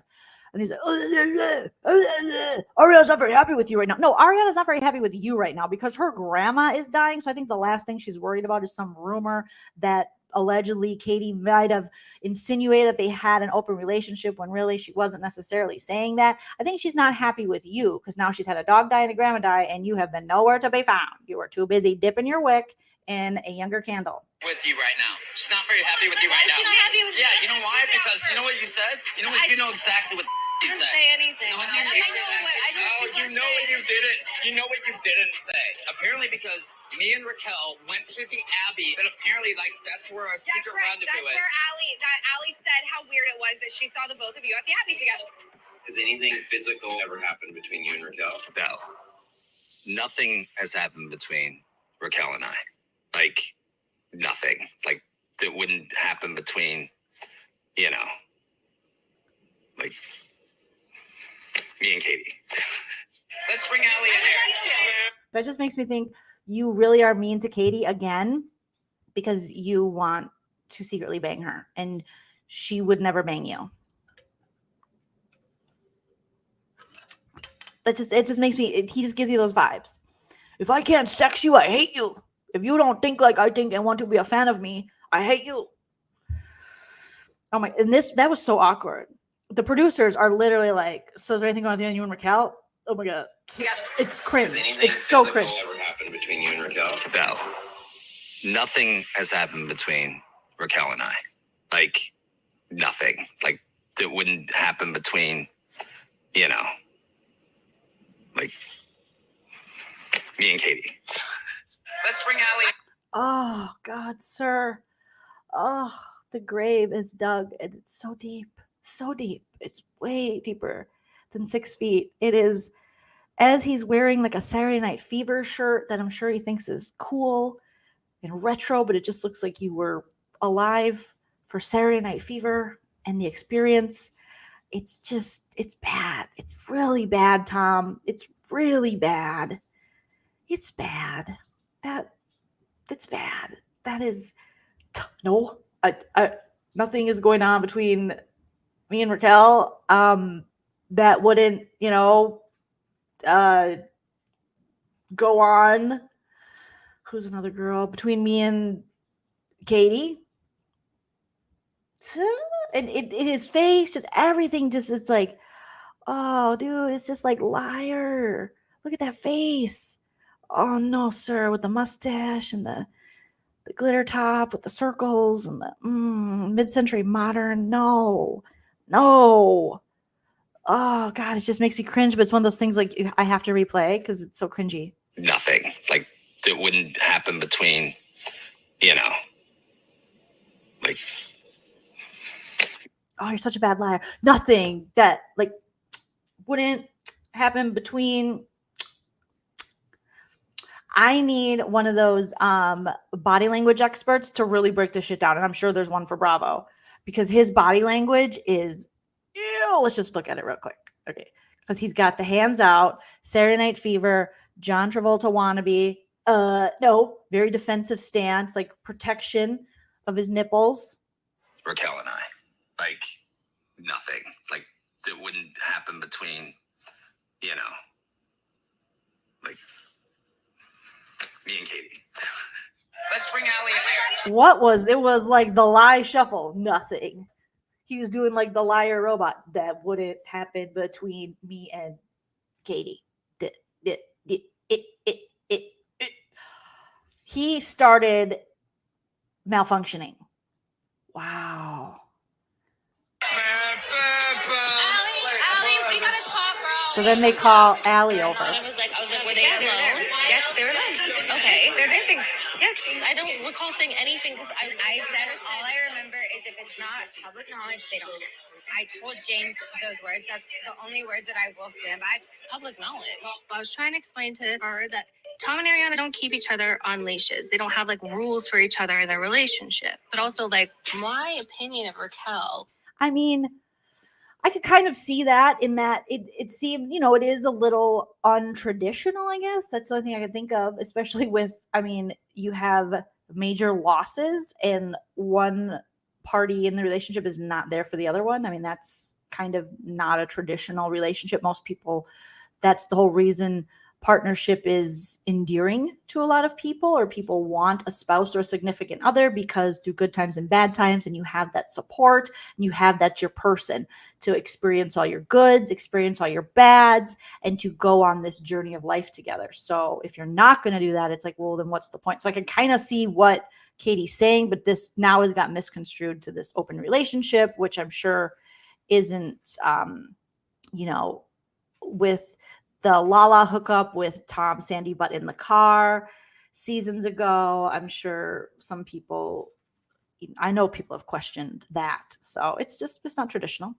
Couldn't be lower at this point. I guess what I'm trying to say is that if Tom and Ariana do have an open relationship, Ariana knows nothing about it. You don't take any accountability ever, Katie. You know what the truth is? When you and Schwartz broke up, Schwartz would talk about your guys' breakup as like, it happened, I'm sad, I up here, I up here. When you talk about it, you're like, I was left with no choice. It's heartbreaking to me. Whenever Sandoval has any... Oh my God. And Katie just... No, she pegs it right here. I don't know if pegs the right word. She nails it right here, not pegs. Well, maybe she had to peg some stuff, but she nails it, saying Sandoval's deflection game is strong. It is strong because at this point you have this man in front of Satchel, the new little boyfriend. He don't want to hear this, and Kate don't want to hear this. Why are you having marriage therapy boot camp in front of the 25-year-old new fling when you yourself are involved in a whole ass affair? It's just really, it is, we need all of psychology to take a look at this. I'm sure this is just classic narcissism, like everyone says, but there's just something and maybe it's because we're watching it, and it's a case where normally when these cheating scandals come out, it comes out and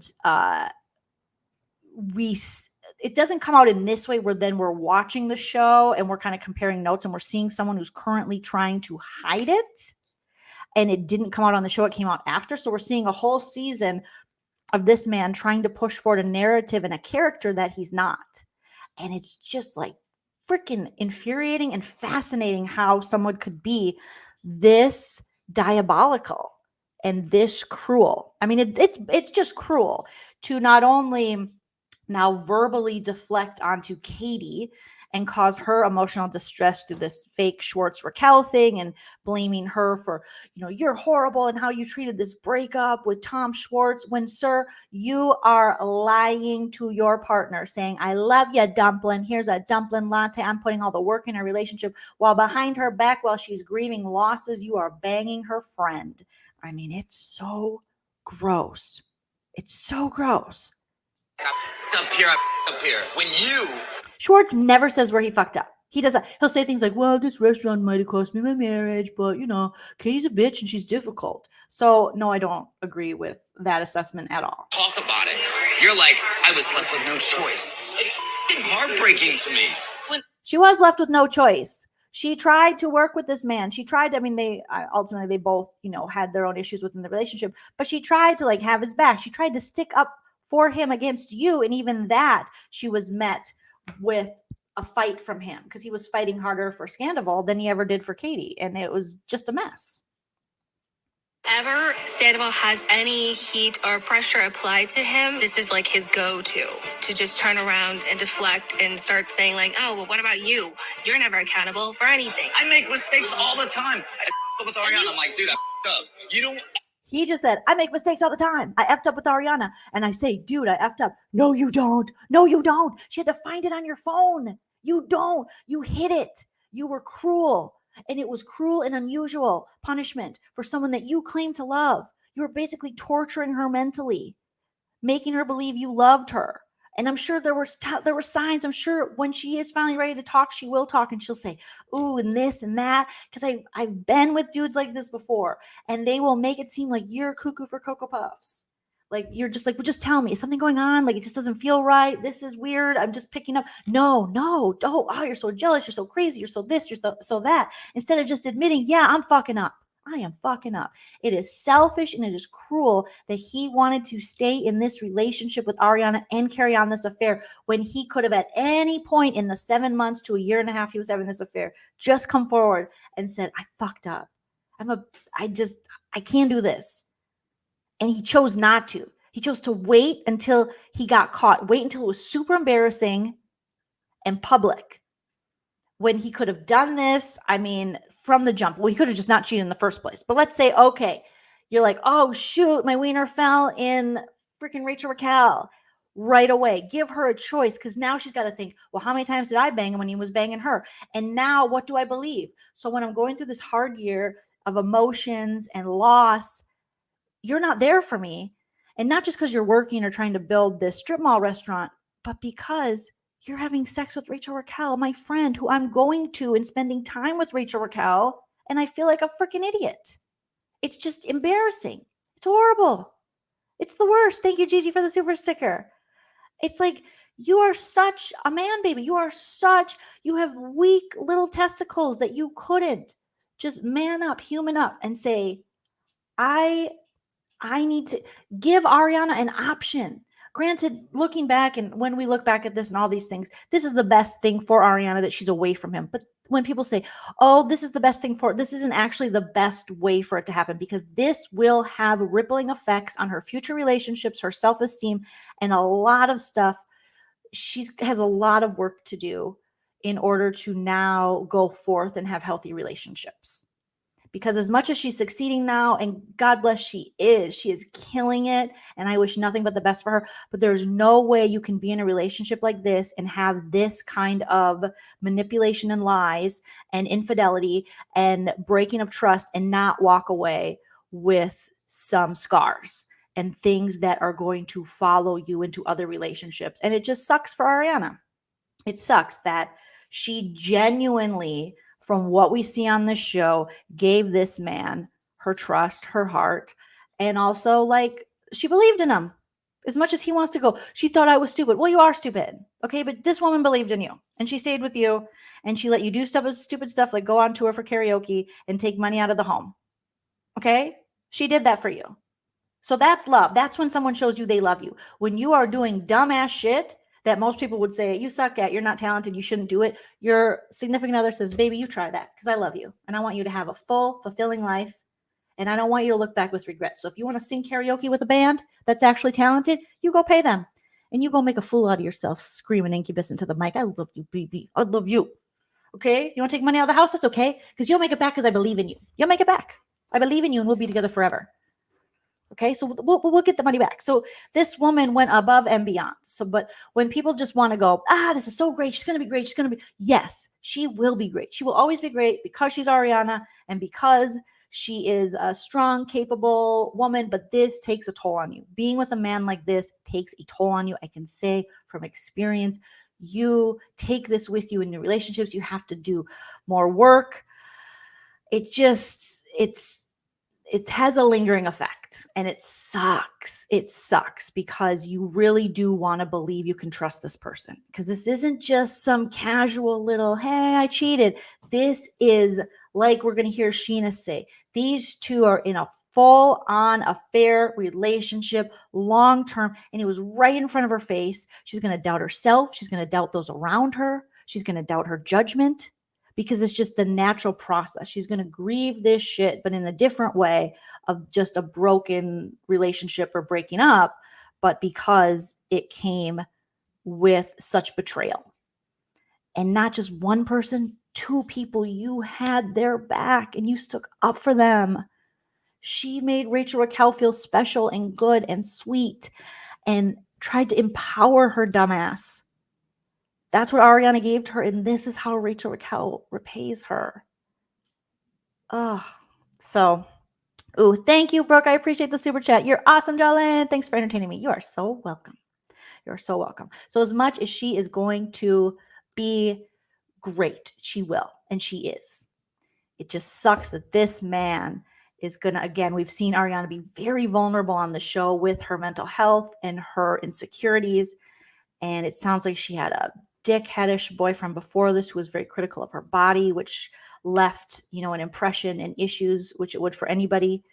Now Tom has done this. And it's just like, oh. Ooh, Serendipity says the gaslighting on Katie and Ariana by the Toms for years. Yes, that people don't realize. Like Katie Maloney, she is going to have. Yes, I hope. I don't know her. I've never met her, but I hope for her that she's able to kind of recognize and see and seek out someone who maybe specializes in this to talk to, of kind of getting through some kind of therapy or something for what she's been through, because I think having someone that you love is supposed to be your number one ally and advocate, basically tell you suck, and then, oh, come here, and never have your back and treat you like you're a monster and a drunk and all these things that you're not, and project these behaviors onto you that they're doing. Just such a mind fuck. It's such a mind fuck. So, it's true. It's very true for Katie too. And we're seeing how Tom Schwartz set the standard of how little people in this group cared about Katie and where they put Katie's feelings, in my opinion.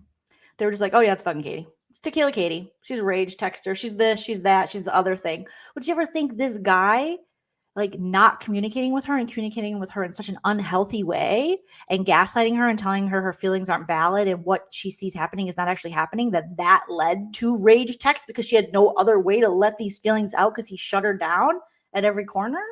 I'm telling you, therapists, psychologists, we need a Bravo is there a Bravo? I know we have the Bravo Docket podcast, great lawyers covering this show, but do we have therapists covering the show? I would love to follow some if they do. I know 90 Day had one, I believe, that I used to follow when I watched 90 Day Fiance, and it was fascinating to hear people who actually, work in mental health. But anyways, back to Tom to wrap this up.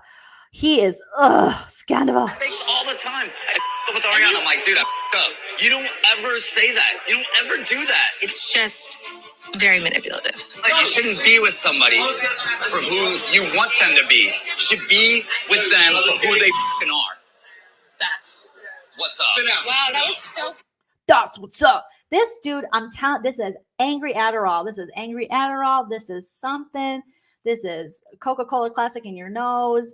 This is, also personality. This is who this person is. But this the veins and the weird anger.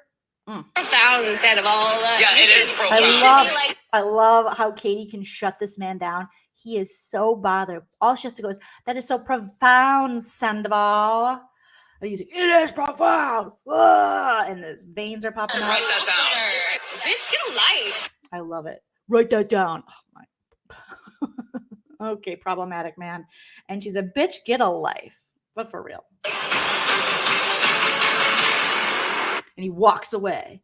God, you gotta love people. Oh, he's like a walking motivational sign from freaking, Target or something. You gotta live, laugh, love, Katie. Write that down. Katie's like, bitch, shut up. Shut up. It's like cokey. It's something's going on. It's just yuck. Yuck. Yuck, yuck. He just has very, the anger is just, he says outbursts. And obviously, it could also be all the things he's trying to hide, and he sees his, kingdom crumbling. Because the minute it's brought about him and Rachel Raquel at the Abbey, that's when he immediately attacks Katie. And Katie's like, this is what he does. And she stays very calm and in her seat. And notice how the Toms, they don't stay in their seat. They throw things, they throw drinks, they get up, they yell. So when Tom Scandoval complains that Ariana doesn't have his back, and you know what it was? It was when Ariana said, I'm not doing this anymore, Tom. Tom yelling at the ladies. Tom versus the ladies. Oh, so sorry, Tom Scandoval. Your girlfriend doesn't want you to yell at women. We know that is very, very difficult for you. I hear he's an excellent skier. Just so good. Just no. The new thing is that, as a cis male. Did you say cyst? Raise your voice, yell, do whatever you feel entitled to do. But as a straight male, if I was a woman, I could do that. If I was a gay male, I could do that. But as a straight male, if I raise my voice, it's wrong. Bro, you are just you're just not smart. It's painful, like how not smart Tom Scandoval is. Not smart. You're not smart. You're not smart. You're not smart. And with that, you guys, we are over 3 hours. You have hung strong with me, and I don't even know if I'm making sense anymore, but this was so fun to deep dive, roast, and recap this episode. We did see James Kenney on Watch What Happens Live. If you haven't watched it, watch it. It's great. He's a little, I mean, he's also amped up as well. I don't know, but it was funny. Andy had to repeat a lot of the questions. I think his mom's in the audience. So it was very interesting. He was like, I'm over Rachel Raquel. When he first found out about Scandoval, he said he texted Ariana and said, which Tom? And she texted him back verbatim. He said, mine. Or she said mine. And I was like, oh, God, devastating. Devastating. And then when asked if he thought the Brock rumors were true that Sheena addressed when she was on Watch What Happens Live, where she was like, no, I've asked Brock. He said those vibes were never out there. Like, she didn't even throw those vibes at him, like any flirtatious.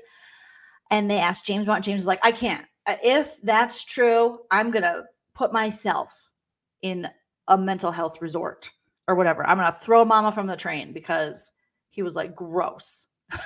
So it was just, what an episode. These episodes are just so jam-packed. Next time I'm going to try to get it under 2 hours, because it was just, you guys make it fun, but these Toms are exhausting, right? And the struggles. Oh, the struggle is so real for these Toms who have all the privilege in the world, and they just don't realize the thing with the Toms is, you messed it up yourself. You had a free ride, bro. You were getting the great editing. You got Lisa on your side. You had everyone believe in your bullshit, and you got so selfish and so unappreciative and so greedy that you messed it up. You dropped the bag yourself. We were rooting for you. We were all rooting for you. And now you're getting exposed. Yes, 4 hours. Next time. Oh my gosh. You guys are the best. Please don't forget to hit that like. If you can leave a comment after this post, I love to hear you guys, because I don't get to read all the comments. And so it's fun to go back and see what everyone was saying. So definitely leave a comment. It also helps me in the algorithm. I'll be honest, this YouTube thing, the more comments you have, the more you're willing to pop up in the algorithm. And if you watched this whole video, thank you. Thank you. Thank you so much. Don't forget to subscribe. We're very close to 30,000 subs, you guys. It is amazing. I think we're like 400. And if you're a member of the YouTube Besties membership or the Patreon, 2 of the Patreon tiers, we do have a Night Pants with Nana tomorrow night for you guys. And last week's was very fun. And it's where I talk with my mom, aka Nana. She watches Vanderpump too, and she always has thoughts, and we have lots of fun segments, and it's just like a more personal, little fun mother-daughter talk show that we do, and we're both super silly gals. So if you're interested in that, you can sign up for the YouTube Besties membership. But if you're already a part of it, then we'll see you tomorrow night for Night Pants with Nana. I'll be back very soon with another Bravo video, and also I'm going to do a Big Brother video, because we got Big Brother around the corner, and we also got some news that came out about some Big Brother contestants that I want to react to as well. So you guys have a wonderful night or day wherever you are in the world, and remember to enjoy yourself. It's later than you think. Bye. If you like what you see,